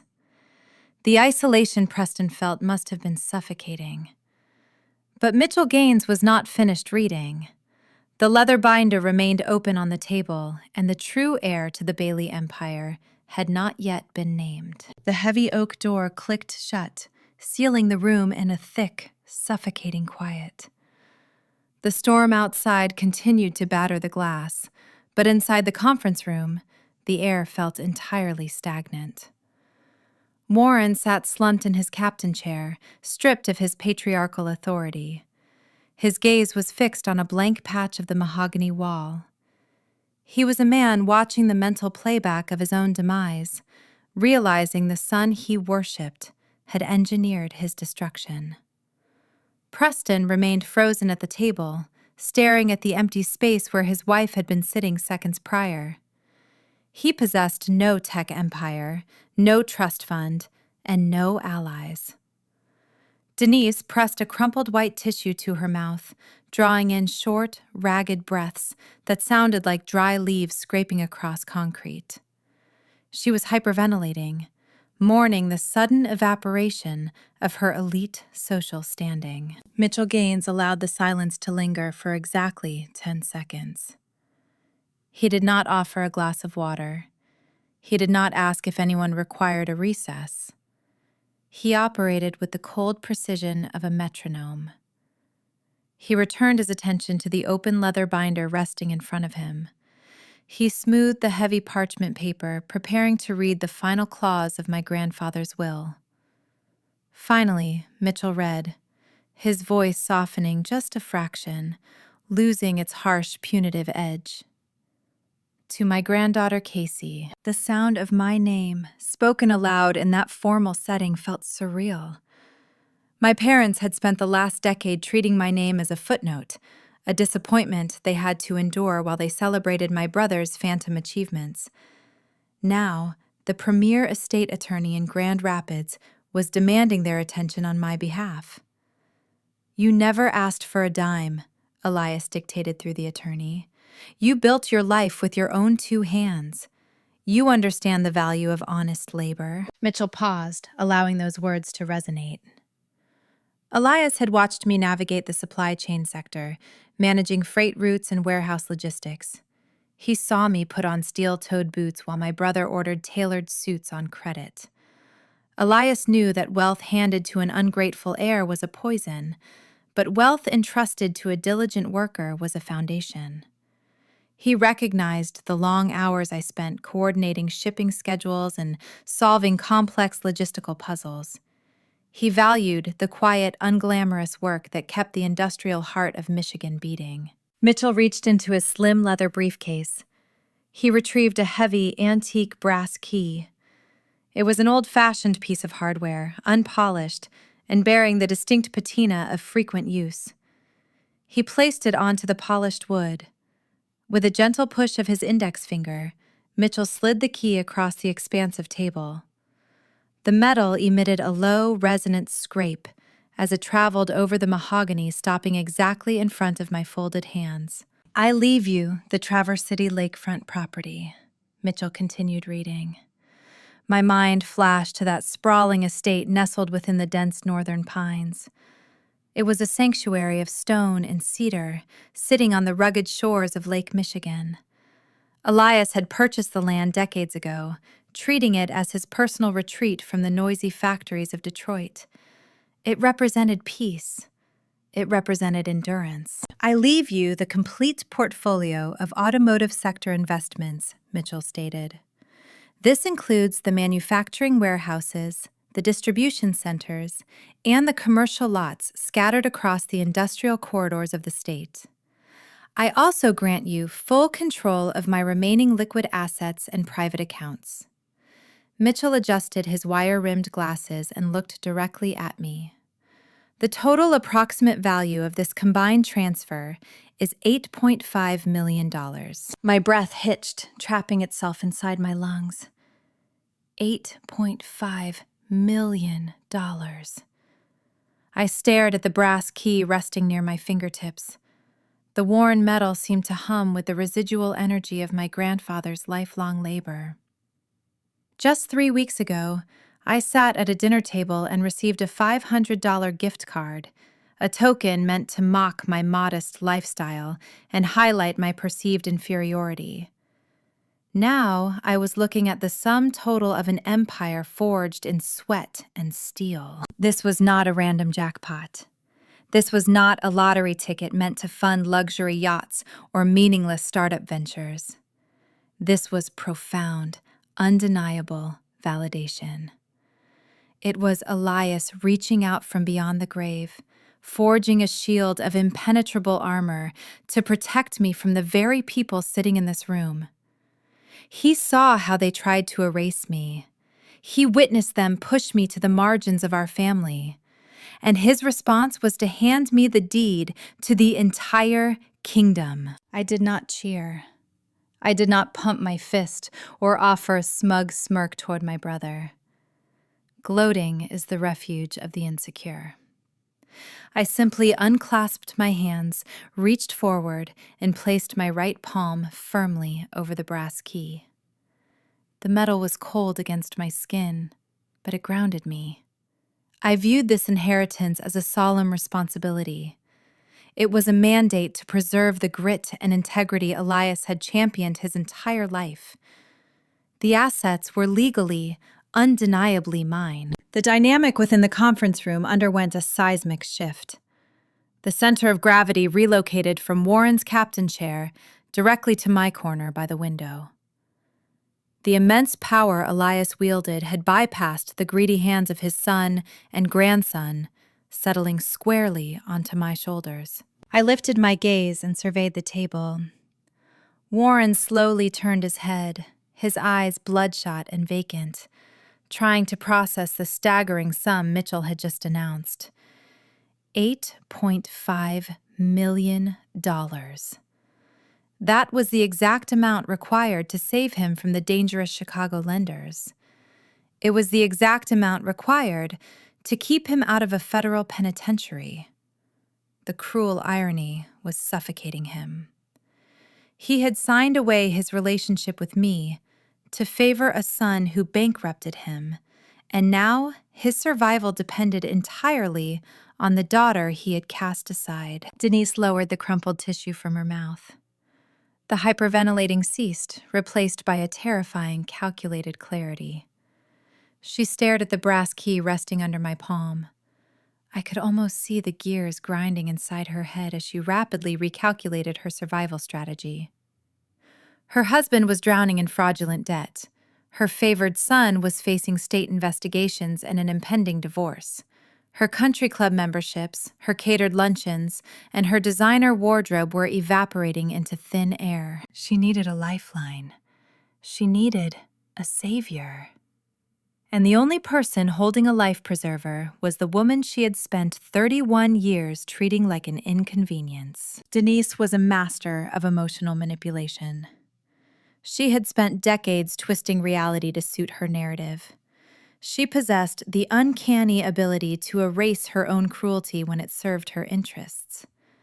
Now she was preparing to deploy every ounce of that toxic skill to pry that brass key from my fingers.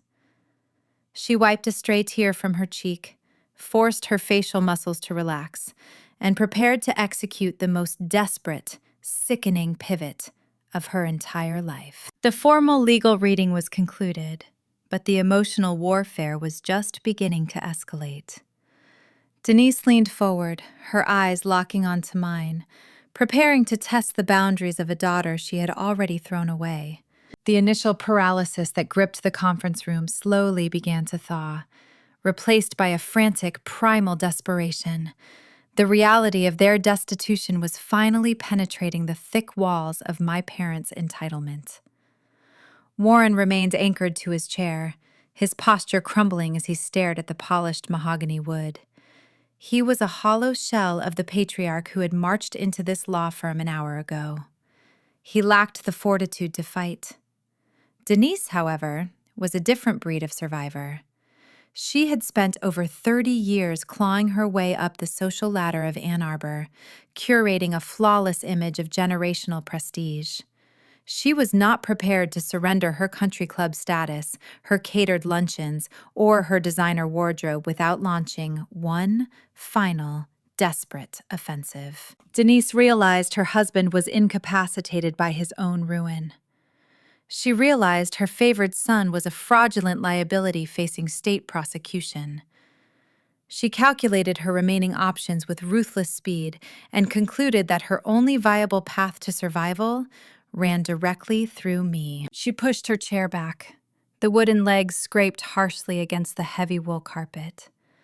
She stood up and closed the distance between us, moving with a chaotic, frantic energy that shattered her carefully maintained elegance. The air shifted as she approached, carrying the scent of her expensive floral perfume, heavily mingled with the acrid sweat of sheer panic. Denise lunged forward, stopping right beside my corner chair. She reached out and grabbed my left forearm. Her grip was startlingly tight. Her manicured fingernails dug sharply through the fabric of my blouse, pressing deep into my skin. It was an invasive, possessive gesture.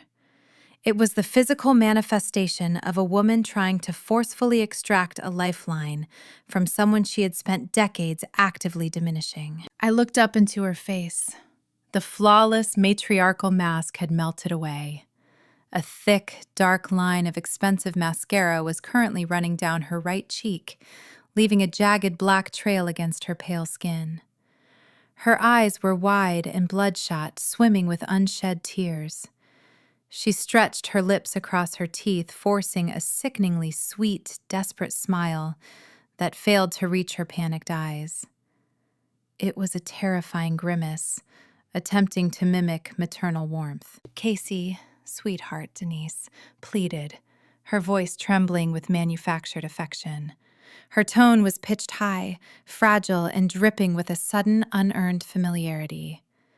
She squeezed my arm tighter, hoping to physically transfer her urgency into my bloodstream.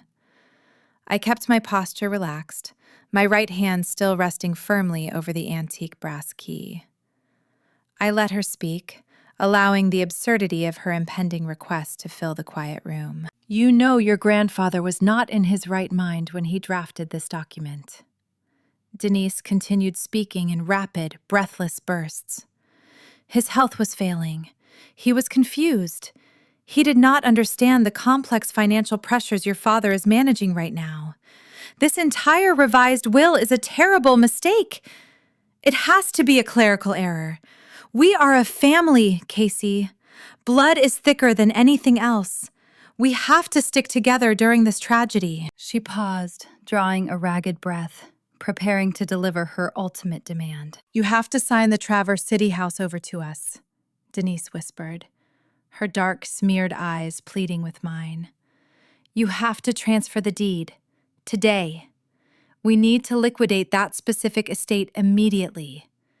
If we sell the lakefront property, we can generate enough liquid capital to save your father from those ruthless Chicago lenders. We can cover Preston's legal fees. We can fix everything. You have the power to save this family. Sweetheart. The sheer, staggering audacity of her request echoed off the paneled walls. I stared down at her hand gripping my forearm. I watched her perfectly polished nails indenting my flesh.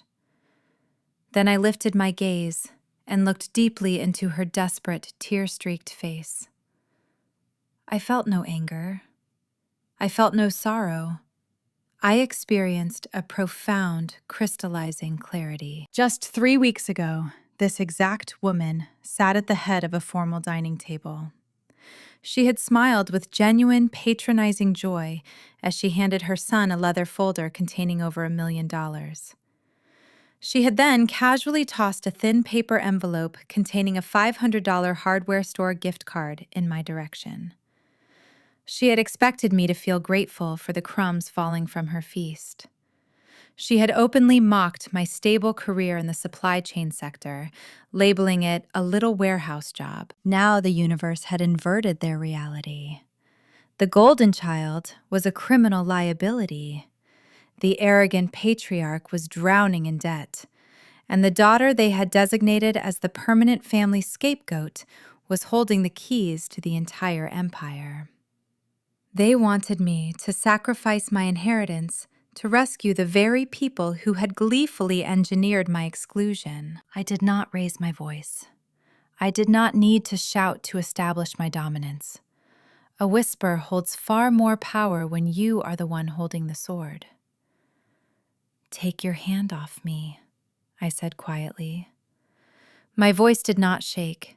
It contained zero inflection, zero warmth, and zero room for negotiation. It was a simple, unyielding command. Denise recoiled, as if my skin had suddenly turned to red-hot iron. She snatched her hand back, her fingers curling into her chest. Her sickly sweet smile vanished, replaced by a look of stunned comprehension. She realized, in that fraction of a second, that her maternal manipulation held zero currency.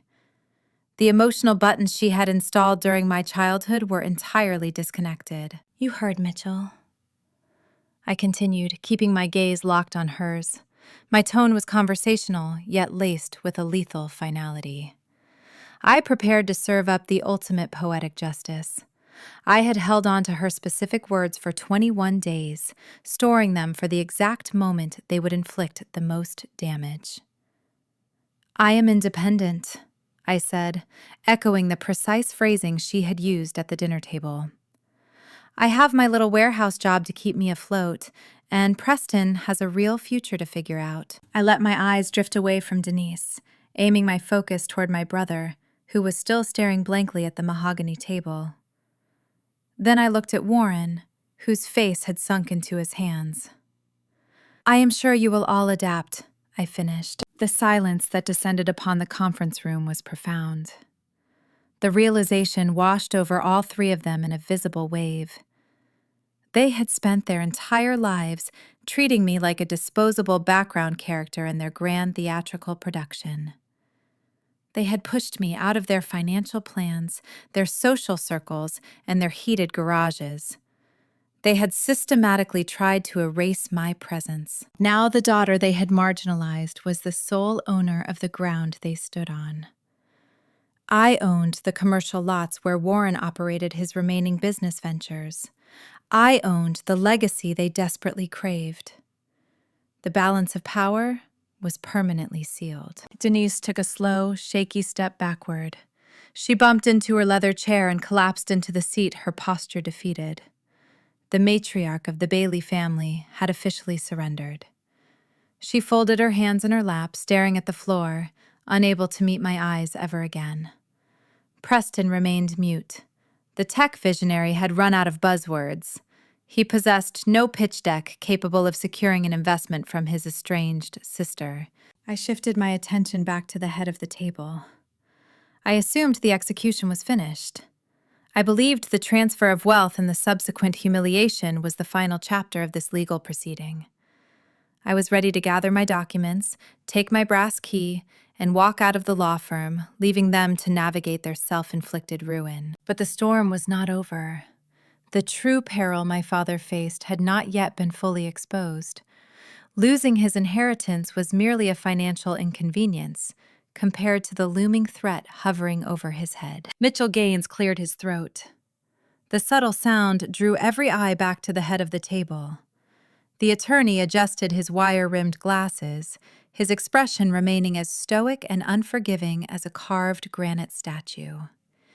He closed the thick leather binder that contained my grandfather's will. He reached down into a slim leather briefcase and retrieved a separate, thin folder. This new folder featured a bright red tab along the top edge. It did not look like a standard probate document. It looked like a warning. Warren Mitchell said, his voice cutting through the lingering tension. "We are not finished here. The distribution of Elias assets is complete, but your personal legal exposure requires immediate addressing." Warren lifted his head. His eyes were bloodshot, tracking the movements of the red tabbed folder. "What exposure?" he asked, his voice a brittle rasp. Mitchell opened the thin folder, revealing a stack of financial contracts bearing the insignia of the Chicago lending firm. Mitchell had spent the last 2 weeks conducting a quiet, relentless investigation into the bridge loan Warren had bragged about in the kitchen. What Mitchell uncovered elevated my father's situation from severe bankruptcy to an impending criminal indictment. The hidden crime was about to be brought into the unforgiving light of day. The silence following my declaration hung heavy over the mahogany table. Warren managed to lift his head from his hands. A dark flush of indignation crept up his neck, staining his collar. He opened his mouth, preparing to launch into a desperate tirade about respect and patriarchal hierarchy. He wanted to scream at me for daring to throw his own dismissive words back into his face. He needed to reclaim a shred of authority in a room that had systematically stripped him bare. Before a single syllable could escape my father's lips, Mitchell Gaines tapped his silver fountain pen against the hard wood. The sharp metallic click severed Warren's impending rant. "We are not finished here, Warren," Mitchell stated. The attorney's tone was lethal, stripped of any lingering professional courtesy. Mitchell directed his attention to the thin, red-tabbed folder resting under his palms. Up until this juncture, the legal proceedings focused entirely on the distribution of Elias Bailey and his sprawling estate. It concerned wealth passing from one generation to the next. The document Mitchell now held pertained to an entirely different legal jurisdiction. It was a matter of criminal liability. "When you sat in your kitchen 3 days ago, bragging about securing a bridge loan from those private lenders in Chicago," Mitchell began, his eyes scanning the top page of the file, "you made a fatal miscalculation. You pledged the commercial property on 8th Street as collateral to guarantee that cash advance." Warren flinched. His shoulders rolled inward, physically shrinking him into his oversized captain chair. The 8th Street property was a cornerstone of my grandfather's empire. It featured a sprawling, modernized warehouse utilized by top-tier auto parts distributors. It generated immense, reliable revenue. Warren had looked at that industrial fortress and seen a giant piggy bank ready to be smashed open to fund Preston's fictitious software company. You signed those binding financial contracts using your assumed power of attorney. Mitchell continued, holding up a copy of the notarized signature page. You acted as the designated representative for your father, encumbering an asset that belonged entirely to him. Warren swallowed hard. His vocal cords seemed paralyzed. He managed a weak nod, acknowledging the basic premise of the transaction. He still believed he had merely jumped the gun, anticipating an inheritance that was inevitably coming his way. He thought his only crime was impatience. "Elias owned that property," Mitchell said, leaning forward. "And Elias revoked your power of attorney the exact night of your family dinner." The air in the conference room turned to ice. Mitchell let the timeline sink into Warren's panicked brain. You signed that collateral agreement 3 days ago. Your legal authority to act on behalf of your father was officially terminated and filed with the county clerk over 2 weeks prior. Which means the contract you executed with those Chicago lenders is not a premature inheritance maneuver. Mitchell dropped the signature page back onto the table.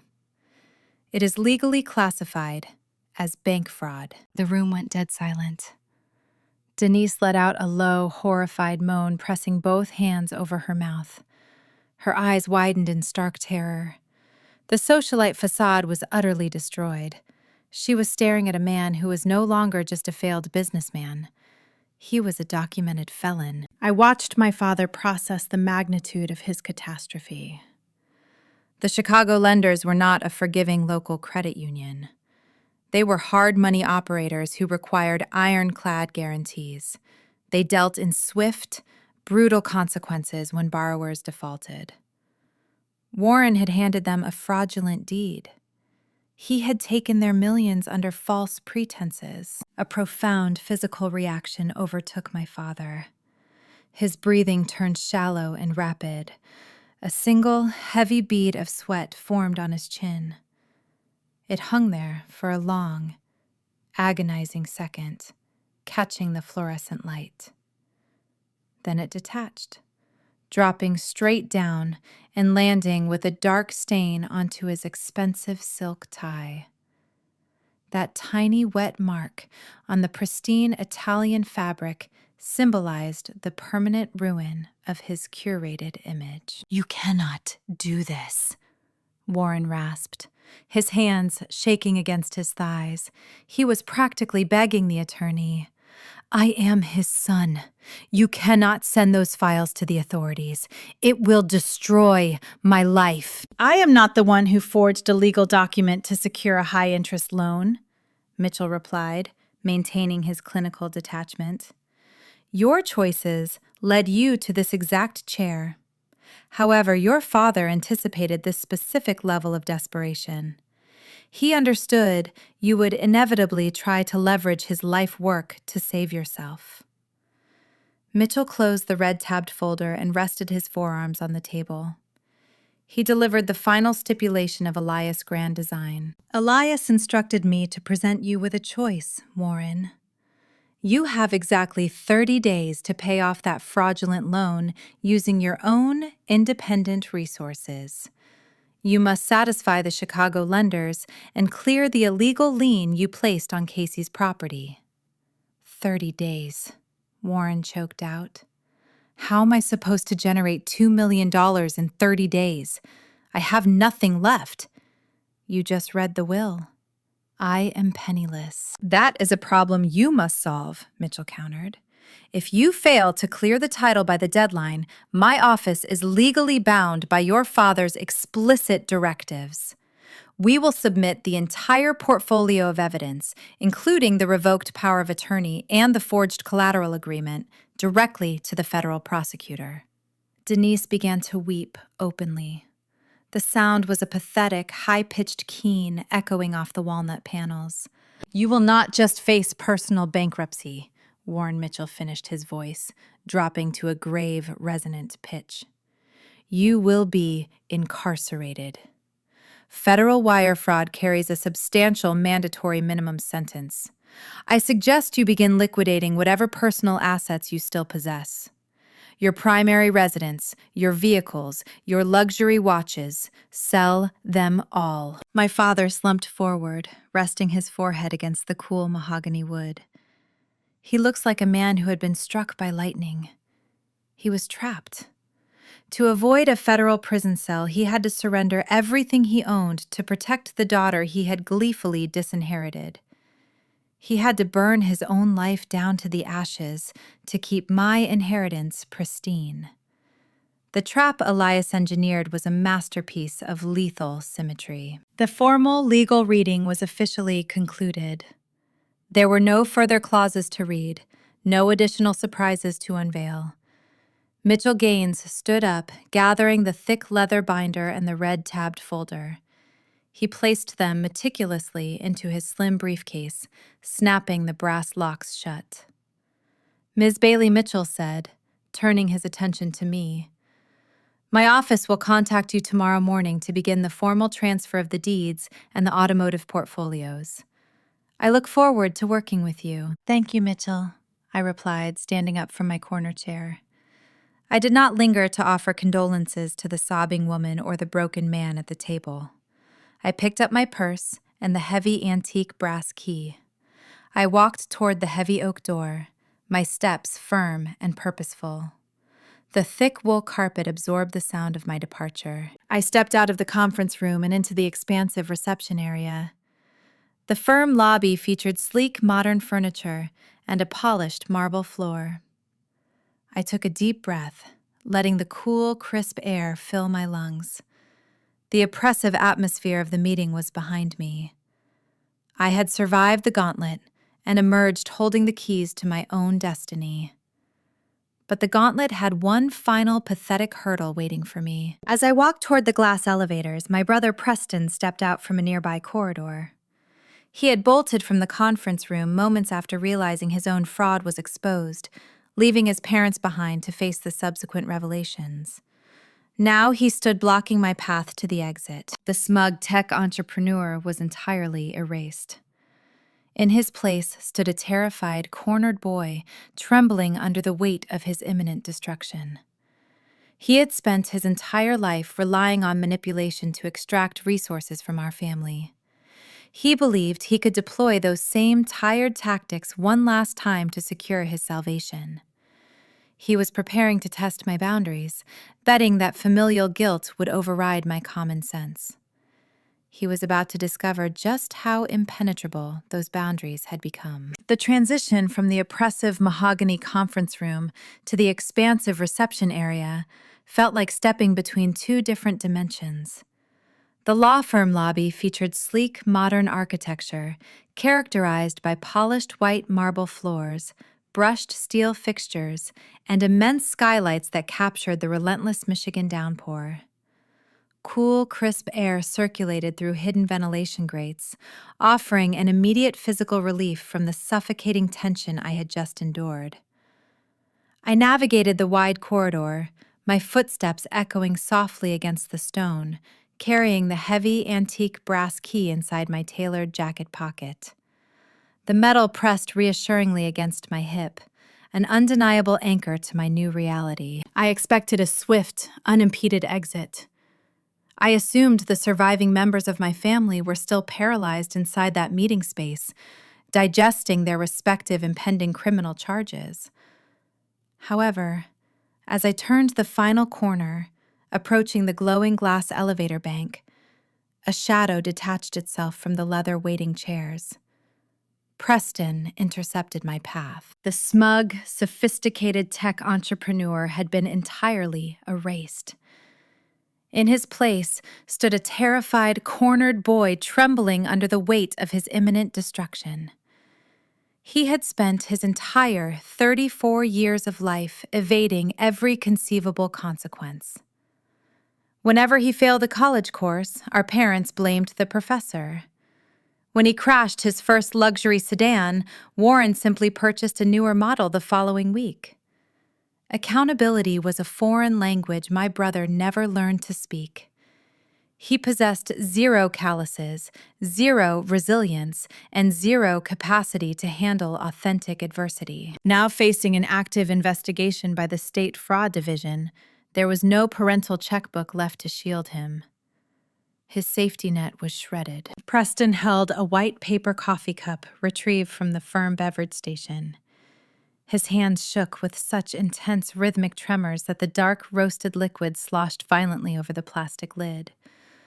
Hot coffee dripped onto his knuckles and stained the crisp white cuff of his expensive designer shirt, leaving a spreading brown blotch.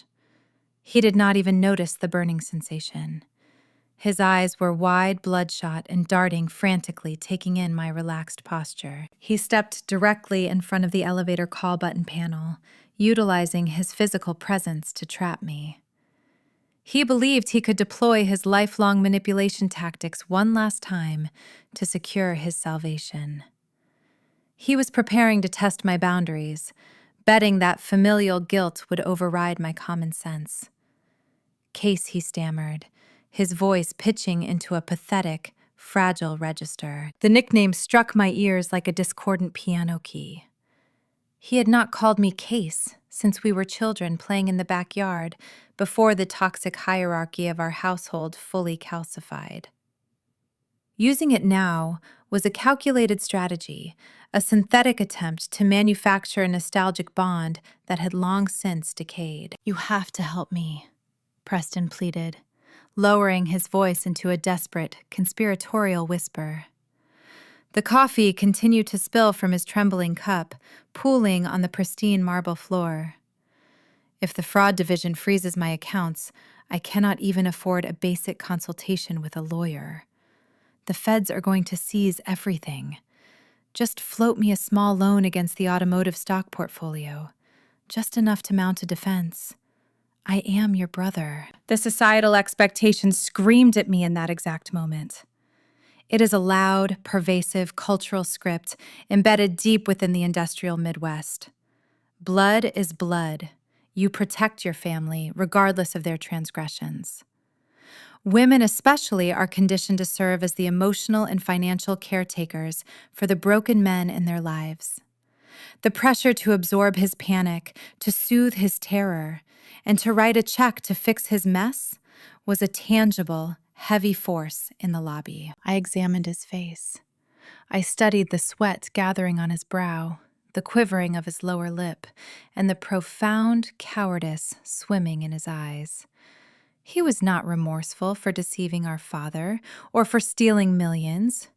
He was merely terrified of the impending punishment. I did not feel a single ounce of pity. Furthermore, I experienced zero anger. Anger would imply he still held some residual power over my emotional state. Instead, a profound glacial calm washed over my entire nervous system. I radiated an untouchable serenity. I was finally standing outside the machinery, observing the gears grind themselves to dust. "You did not build a business, Preston," I said. My voice was steady, flat, and unyielding. The words hung in the sterile air between us, carrying the finality of a judge delivering a sentence. "You built a trap," I continued, keeping my gaze locked onto his panicked eyes. "And you walked right into it." His jaw dropped slightly, a fresh wave of coffee sloshing onto his designer shoes. He opened his mouth to formulate another excuse, to spin another fictitious narrative, but my unwavering stare paralyzed his vocal cords. "I will not use our grandfather's legacy to fund a criminal defense attorney for a man who conned our own father," I stated. The rejection was surgical, severing the final imaginary string tethering us together. I did not raise my hand. I simply shifted my weight, stepped smoothly around his frozen form, and reached toward the brushed steel wall panel. I pressed the illuminated down button. A soft melodic chime echoed through the lobby, indicating the immediate arrival of the elevator cab. The polished metal doors slid open, revealing a pristine, empty, stainless steel interior. I stepped inside, pivoting slowly to face the lobby. Preston remained rooted to the marble floor, watching his only remaining lifeline slip away. The reality of his isolation was crashing down upon him, a crushing weight he could no longer delegate to anyone else.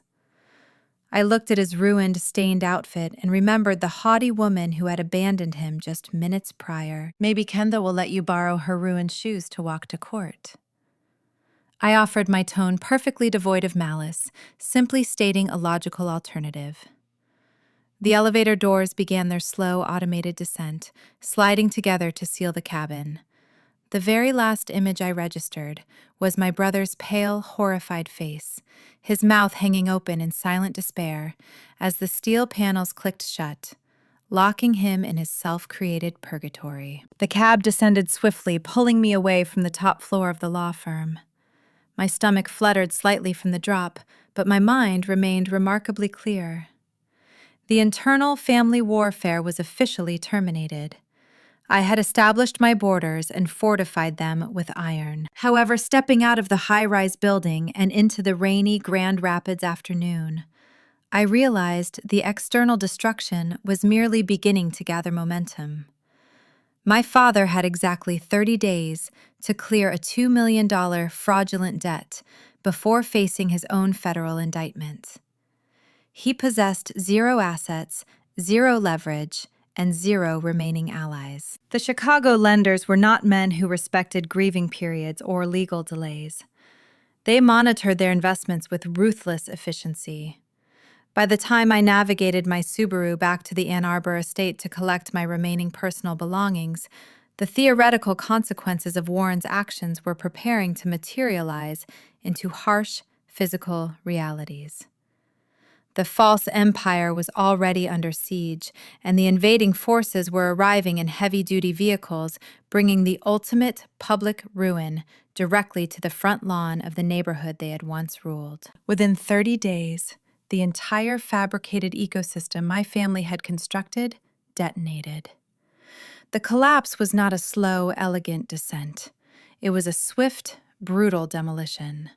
My father spent the first 2 weeks sprinting through the financial districts of Detroit and Chicago. He begged traditional banks for a legitimate commercial loan, hoping to cover his fraudulent debt before the legal deadline expired. However, the banking industry relies on strict algorithms and rigorous risk assessments, not country club handshakes or tailored suits. Every single loan officer took one look at his over-leveraged portfolio and firmly shut their doors. The private lenders from Illinois realized he possessed no access to the Bailey estate. They were not corporate bankers who filed polite court motions or sent automated reminder emails. They deployed specialized recovery teams. I happened to drive past my father's downtown office suite one Tuesday afternoon and witnessed a fleet of heavy-duty flatbed trucks parked haphazardly along the curb. Men wearing dark utility jackets were hauling away his expensive leather office furniture, his computer servers, and the very mahogany desk where he had signed his illegal contracts. They seized his remaining legitimate business assets, liquidating his corporate footprint to satisfy a tiny fraction of the outstanding astronomical interest. As Mitchell Gaines' deadline loomed closer, the threat of a federal prison cell terrified my father far more than the prospect of poverty. To avoid wire fraud charges and imminent incarceration, Warren was forced to surrender every remaining personal luxury. He sold his imported luxury sedans at a steep loss. He drained his modest retirement accounts. He even pawned the vintage gold watches he had purchased during his imaginary triumphant moments. He managed to scrape together just enough capital to clear the fraudulent lien on my 8th Street property on the 29th day. He narrowly escaped a federal indictment, but the desperate effort left him utterly destitute. Despite this catastrophic loss, Warren and Denise believed they possessed one final sanctuary. They assumed that regardless of their corporate ruin, they still owned the pristine Ann Arbor Colonial. They thought they could retreat behind their manicured hedges, draw the custom silk curtains, and pretend their aristocratic lifestyle was merely undergoing a temporary downsizing. They were catastrophically incorrect. The final twist of the knife was delivered during my second week managing the estate. Mitchell Gaines invited me back to his Grand Rapids office for a comprehensive portfolio review.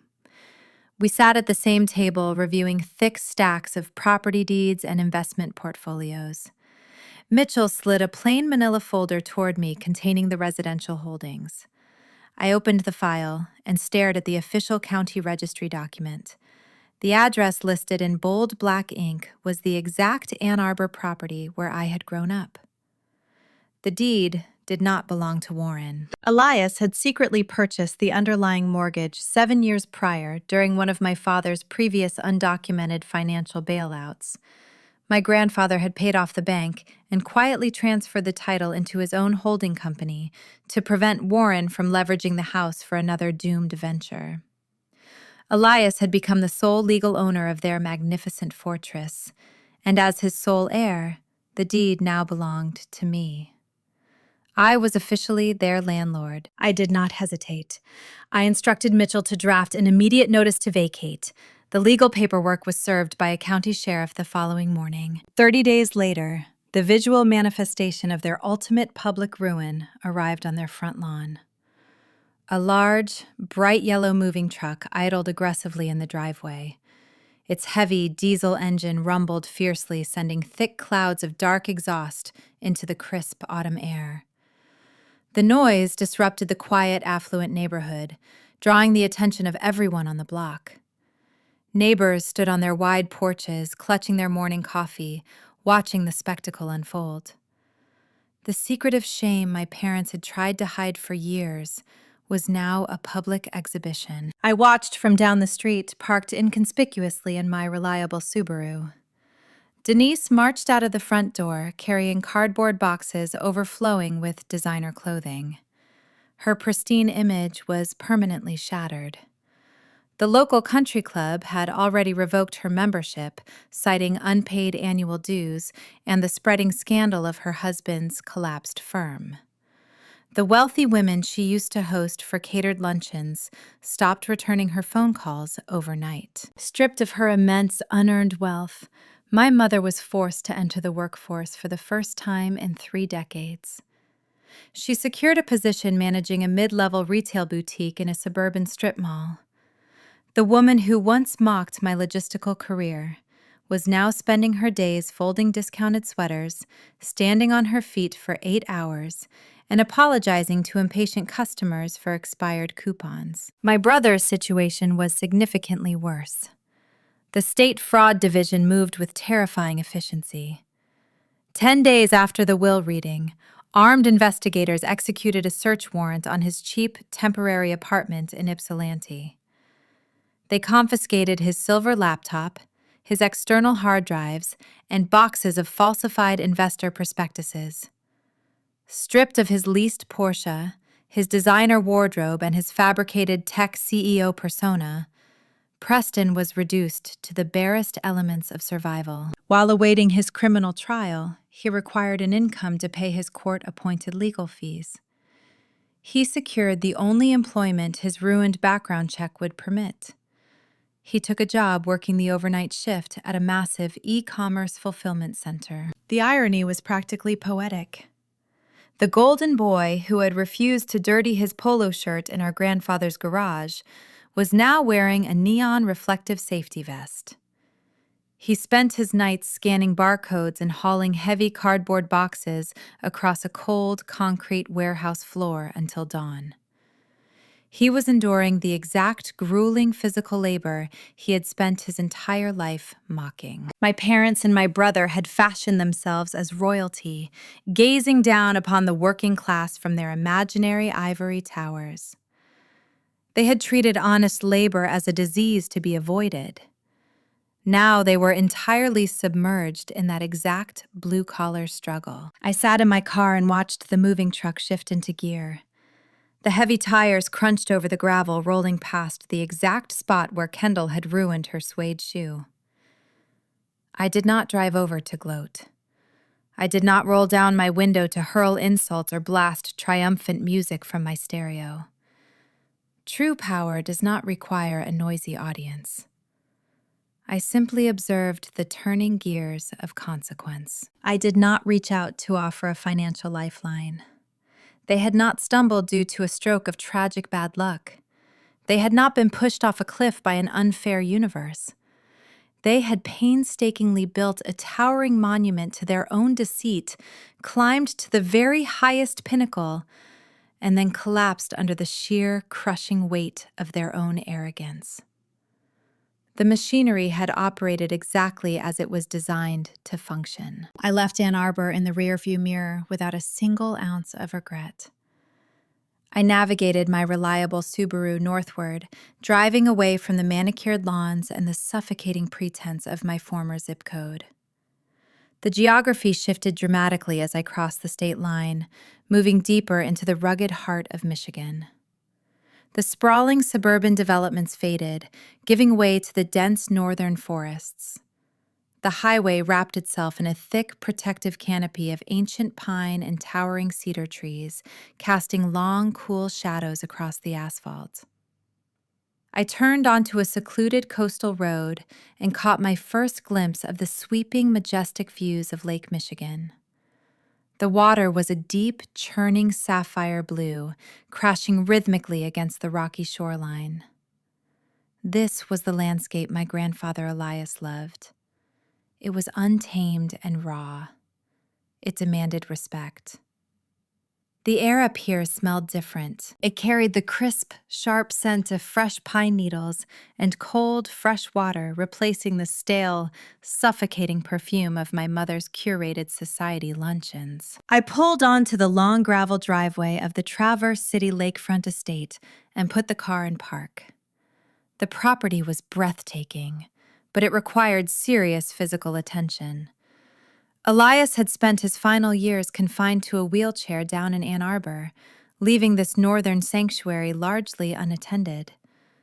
The sprawling wraparound wooden porch was peeling, the stone pathways were overgrown with creeping weeds, and the interior needed deep cleaning. Many heirs would have immediately hired a fleet of expensive contractors to handle the dirty work. They would have written a check and waited for the pristine results. But I am an industrial logistics director. I understand the profound therapeutic value of fixing things with your own two hands. I unpacked my canvas duffel bag and changed into my worn denim jeans and steel-toed work boots. I spent my first weekend stripping cracked paint and sanding the weathered wooden floorboards of the wraparound porch. The heavy vibration of the orbital sander hummed through my arms, kicking up thick clouds of fragrant cedar dust. My muscles ached, and my knuckles grew scraped and raw, but the physical exhaustion was an incredible remedy for the psychological warfare I had just survived. Sweeping away the old decay felt like clearing the toxic residue of my family from my own mind. I did not quit my job. Financial independence is a muscle that atrophies if you stop exercising it. Instead, I integrated my new responsibilities into my established routine. I utilized my decade of supply chain expertise to optimize the vast automotive real estate portfolio Elias had left behind. I spent my mornings sitting at a large oak desk, reviewing complex tenant ledgers and commercial deeds. I identified glaring inefficiencies in the way the Detroit warehouses were operating. I picked up the phone and negotiated strict new leases directly with regional auto parts manufacturers. I improved the profit margins by 12% in my first month simply by applying rigorous warehouse management principles. The wealth did not change my fundamental character. It merely amplified the discipline I had already forged. My coworker Nora drove up from the Southern Distribution Center on Saturday mornings to help me restore the estate. Nora was a pragmatic shift supervisor who appreciated the quiet solitude of the northern woods.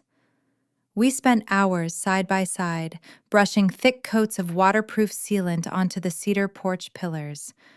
We listened to the wind howling off the lake and shared thermos cups of bitter black coffee.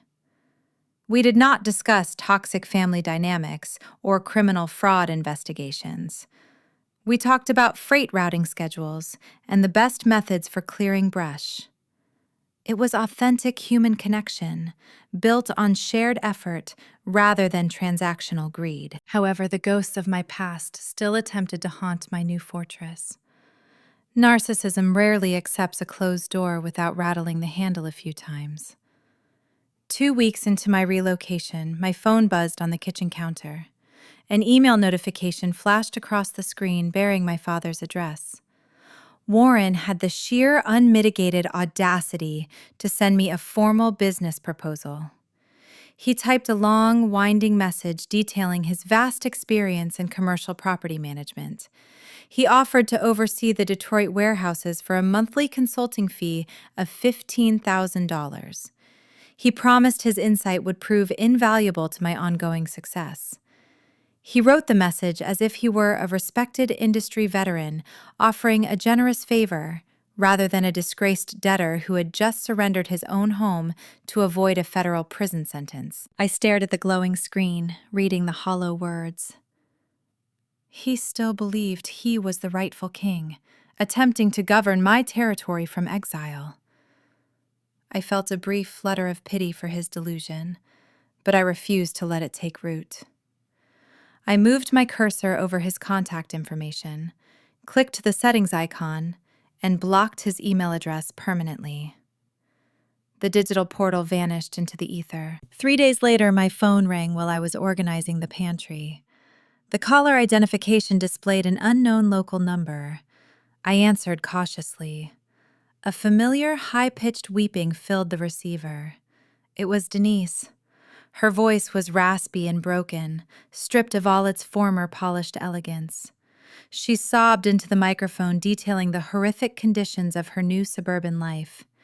She cried about the cramped square footage of her rented apartment.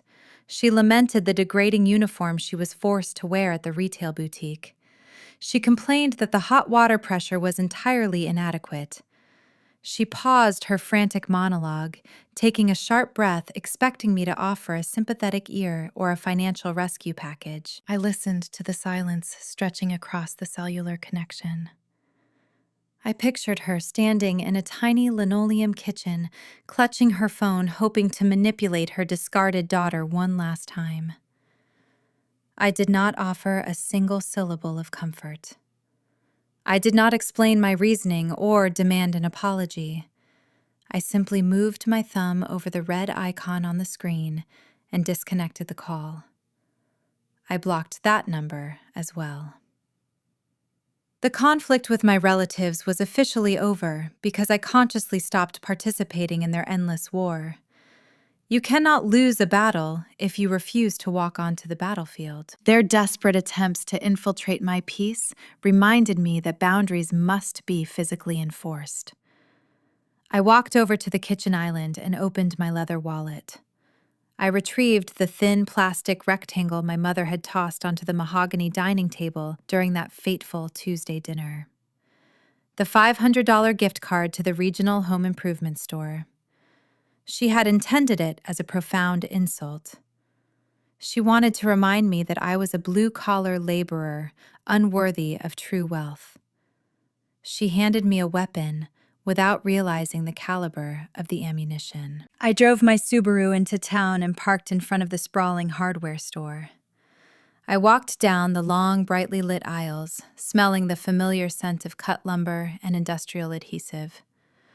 I located the security hardware section. I selected the thickest, heaviest iron padlocks available. I chose hardened steel chains, engineered to withstand heavy-duty bolt cutters and harsh winter storms.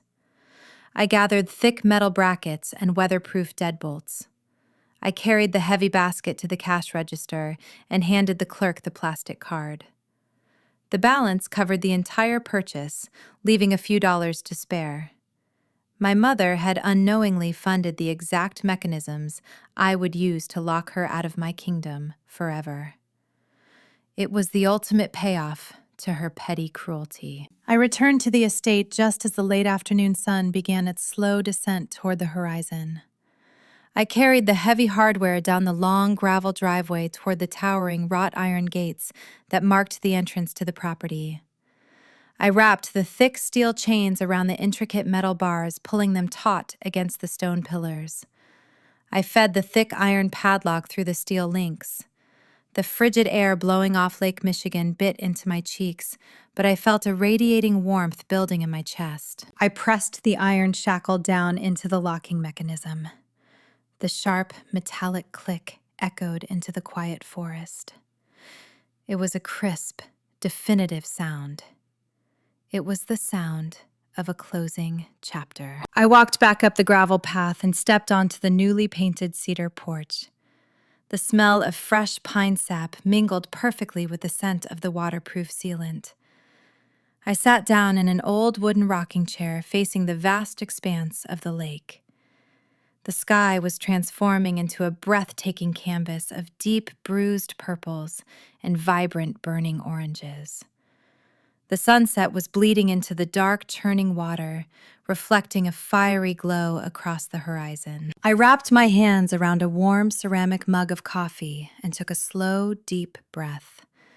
The chaotic noise of Ann Arbor, the frantic financial scrambling, and the desperate manipulations were miles away, safely locked behind a barrier of hardened steel. I had taken full control of my own narrative. The machinery was running smoothly, quietly, and efficiently. And for the very first time in my life, the power was entirely mine. The autumn chill eventually overpowered the fading warmth of the sunset.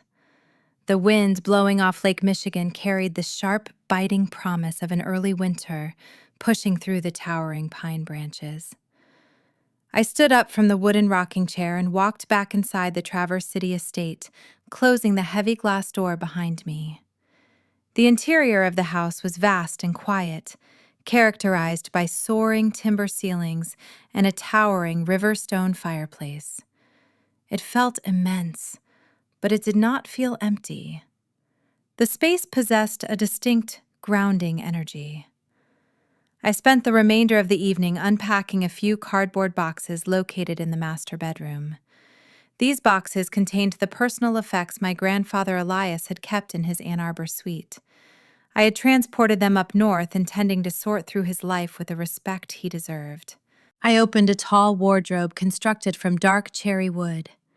Hanging inside was a garment that instantly triggered a flood of vivid childhood memories. It was his old leather factory jacket. The material was thick and heavy faded to a dull charcoal gray. The sleeves were heavily scuffed, bearing the permanent physical scars of decades spent navigating the harsh, noisy floors of Detroit assembly lines. I reached out and ran my fingers over the worn collar. The jacket carried a layered scent that brought a sudden tightness to my throat. It smelled of deep industrial motor oil, mingled with the sharp, sweet scent of peppermint lozenges. Elias always kept a handful of peppermint candies in his pockets to combat the dry, dusty air of the manufacturing plants. That scent was the olfactory signature of his enduring grit. I pulled the heavy jacket from the wooden hanger, intending to fold it carefully into a cedar chest at the foot of the bed. As the garment shifted across my arms, a faint crinkling sound emanated from the interior breast pocket. I paused, resting the leather on the edge of the mattress. I slid my hand inside the dark silk lining. My fingertips brushed against a stiff square of paper. I pulled the object out into the warm ambient light of the bedroom lamp. It was a plain white envelope, sealed tight. The paper felt thick and substantial. Written across the center in dark blue ink was a single word: Casey. My pulse adopted a slow, steady rhythm against my ribs. I sat down on the edge of the mattress, yielding slightly under my weight. I slid my thumbnail under the flap of the envelope, breaking the adhesive seal with a soft tearing sound. I retrieved a single folded sheet of stationery. I unfolded the paper, smoothing the creases across my lap. The handwriting was undeniably his. The letters were shaky, reflecting the physical decline of his failing health during his final months, but the strokes were firm and deliberate. He had written this note with profound intentionality. I took a deep breath and began to read the final words of the man who had altered the entire trajectory of my existence. Casey, the note began. If you are reading this, it means the dust has finally settled. It means the lawyers have finished talking and you are sitting somewhere quiet. I hope you are sitting up at the lake. I smiled, a solitary tear escaping and tracking down my cheek. He knew exactly where I would retreat. They will tell you that family requires sacrifice. Elias wrote, the ink pressed deeply into the paper. That is a lie, told by people who only know how to take. True family builds you up. They do not hand you scraps while demanding your loyalty. I watched your parents and your brother treat you like an afterthought for your entire life. I watched them build a kingdom of glass and expect you to wash the windows. I let it happen because I needed to see if you had the spine to survive them. You proved me right every single day. I traced his shaky handwriting with my index finger, feeling the subtle indentations on the page. You never asked me for a single dime, Elias continued. You showed up in my garage with grease on your hands, ready to work. You built a real life while Preston chased shadows. Wealth is a dangerous tool, Casey. In the hands of a fool, it burns the house down. In the hands of a builder, it creates a fortress. I am leaving you my fortress because you are the only one strong enough to hold the gates. The final paragraph was short, containing a parting piece of advice that tied the entire chaotic ordeal together into one cohesive resolution. Keep the lake house safe, kid, Elias concluded. Build your own legacy, and never let anyone park in your spot. Love, Grandpa. I let out a soft, breathless laugh. Never let anyone park in your spot. He had foreseen the entitlement. He had known Kendall would try to claim my driveway space. He knew my parents would try to hijack my inheritance. He saw the truth long before I was brave enough to act on it. And he orchestrated a brilliant, flawless trap to ensure I would never be pushed aside again. I folded the letter and returned it safely to the envelope. I placed it on the nightstand right next to the heavy antique brass key. I laid my hand flat against the worn leather of his factory jacket. The scent of peppermint and motor oil filled the room. A comforting reminder that true strength is forged in silent labor, not in loud, arrogant boasts. The conflict was officially over. My father was navigating the humiliating wreckage of his shattered pride, stripped of his fraudulent loans and his country club status. He surrendered his sprawling home and his bespoke suits merely to avoid wearing a federal prison uniform. My mother was folding sweaters in a retail shop, mourning the loss of a fake prestige she never truly owned. She spent her days apologizing to retail customers instead of hosting society luncheons. My brother was scanning barcodes on a night shift warehouse floor, facing the severe legal consequences of his fabricated tech empire. They were experiencing the exact blue-collar struggle they had spent their lives mocking. Their ruin was not an act of vengeance. It was the natural, inevitable conclusion of their own relentless deceit. I had merely stopped serving as the shock absorber for their mistakes. I walked over to the bedroom window and looked out into the dense northern forest. The moonlight cast a silver glow across the dark surface of Lake Michigan. The water was calm, the heavy winds having finally died down. I stood there, feeling a profound, deep-seated peace. I had taken control of the narrative. The wealth did not change my character.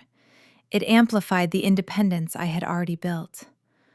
The machinery was running smoothly, and the power was mine. So let me ask you a question. Have you ever sat at a table and been handed the scraps while watching someone else devour the feast you prepared? Have you ever watched arrogant people build a fragile pedestal using resources they stole from your hard work? Have you ever realized that the people demanding your loyalty are the exact same people praying for your downfall? If you have ever had to walk away from toxic bloodlines to protect your own peace, drop a yes in the comments below. I want to read your stories. I want to know how you established your borders and held your ground against the people who tried to make you feel small. Hit that like button if you believe that true wealth is outliving the people who tried to bury you. Real power is not found in leased luxury cars or fake venture capital pitches. Real power is found in the quiet, unyielding ability to say no and walk away without looking back. Subscribe to the channel for more stories about drawing the line, holding it, and watching the house of cards collapse from a safe distance. I will be sharing more narratives about finding your strength when the world expects your surrender. Until next time, protect your peace, build your fortress, and never, ever hand over your keys. The wind off Lake Michigan carries a distinct hollow sound as autumn surrenders to winter. Sitting on the cedar porch of the Traverse City estate, wrapped in the heavy, familiar weight of my grandfather's leather factory jacket, I often listen to that wind and think about the wreckage I left behind in Ann Arbor. The rubble of my family did not result from a sudden, tragic stroke of bad luck, nor was it the collateral damage of a ruthless corporate world. The total, devastating collapse of the Bailey family was entirely an inside job. It was the inevitable culmination of a profound generational failure in parenting. In modern American culture, we are aggressively conditioned to believe in a very specific, highly sanitized version of the traditional family structure. We are taught that successful parenting is defined by relentless provision and the absolute shielding of our children from hardship. We measure a family's success by the square footage of their home, the prestige of the universities their children attend, and the seamless, glossy image projected to the neighbors. My parents, Warren and Denise, were devout disciples of this dangerous religion. They believed that by funding my brother Preston's illusions, by paving over his mistakes with unearned capital, and by artificially inflating his status, they were fulfilling their ultimate duty as parents. They confused enablement with love, and in doing so, they constructed a magnificent, towering prison for their favorite child. When I look back at the dining room table where a $1.2 million folder was slid toward a man who had never produced a single thing of value, while a $500 gift card was tossed to a daughter who worked 50-hour weeks, I do not just see cruelty. I see a catastrophic lack of emotional awareness and fundamental fairness. Parenting, at its absolute core, is not about the transfer of wealth. It is about the transfer of character. My parents stripped Preston of his character by denying him the fundamental human right to fail. Every time they bailed out his poor decisions, every time they blamed a professor, a market downturn, or a demanding boss for his shortcomings, they were quietly amputating his resilience. They thought they were giving him a head start in life, but they were actually leaving him entirely defenseless against a world that ultimately demands receipts. True family responsibility requires the terrifying courage to let your children face the natural consequences of their actions. It requires a commitment to honesty that supersedes the desire for comfort. When a family operates without honesty, when parents turn a blind eye to a child's deceit simply because acknowledging it would fracture the perfect family portrait, the foundation of the home turns to rot. My father was so desperate to uphold the myth of the brilliant, successful son that he forged legal documents and risked federal prison to fund a fake tech company. The toxic hierarchy of our traditional household demanded that the golden child be preserved at all costs, even if the cost was the patriarch's own survival.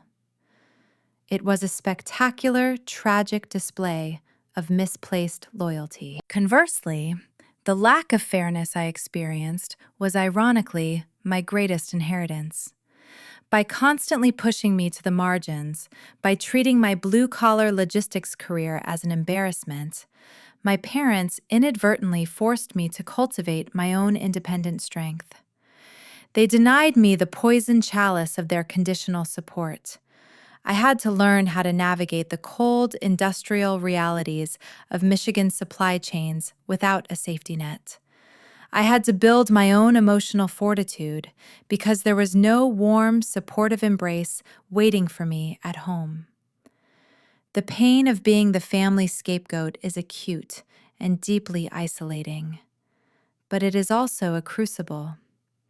While Preston was being smothered by the soft, suffocating weight of unearned luxury, I was out in the cold, developing the exact grit required to survive a storm. Long-term guidance for a child does not mean clearing the path. It means preparing the child for the inevitable debris. This is the lesson my grandfather Elias understood better than anyone. He was a man shaped by the unrelenting, noisy floors of Detroit's assembly lines. He knew that if you try to fix a moving gear with your bare hands, the machine will pull you in and crush your bones. Elias's final act of parenting was not a soft, comforting whisper. It was a brutal, surgical strike of accountability. He loved his son and his grandson enough to finally stop the music. By revoking the power of attorney and forcing the audit, Elias delivered the ultimate long overdue consequence. He understood that sometimes the most profound act of love is allowing the people you care about to hit the concrete, because only then can they learn how to stand up on their own. We are so often afraid to disrupt the peace in our homes. We bite our tongues, we cover up the debts, and we smile through the holidays, because society tells us that keeping the family together is the highest moral imperative. But a family held together by lies, financial fraud, and emotional manipulation is not a sanctuary. It is a hostage situation. If you are listening to this and recognizing the cracks in your own family's foundation, I urge you to take a hard look at the machinery operating around you. Are you funding someone else's delusion? Are you accepting the scraps while someone else demands the feast?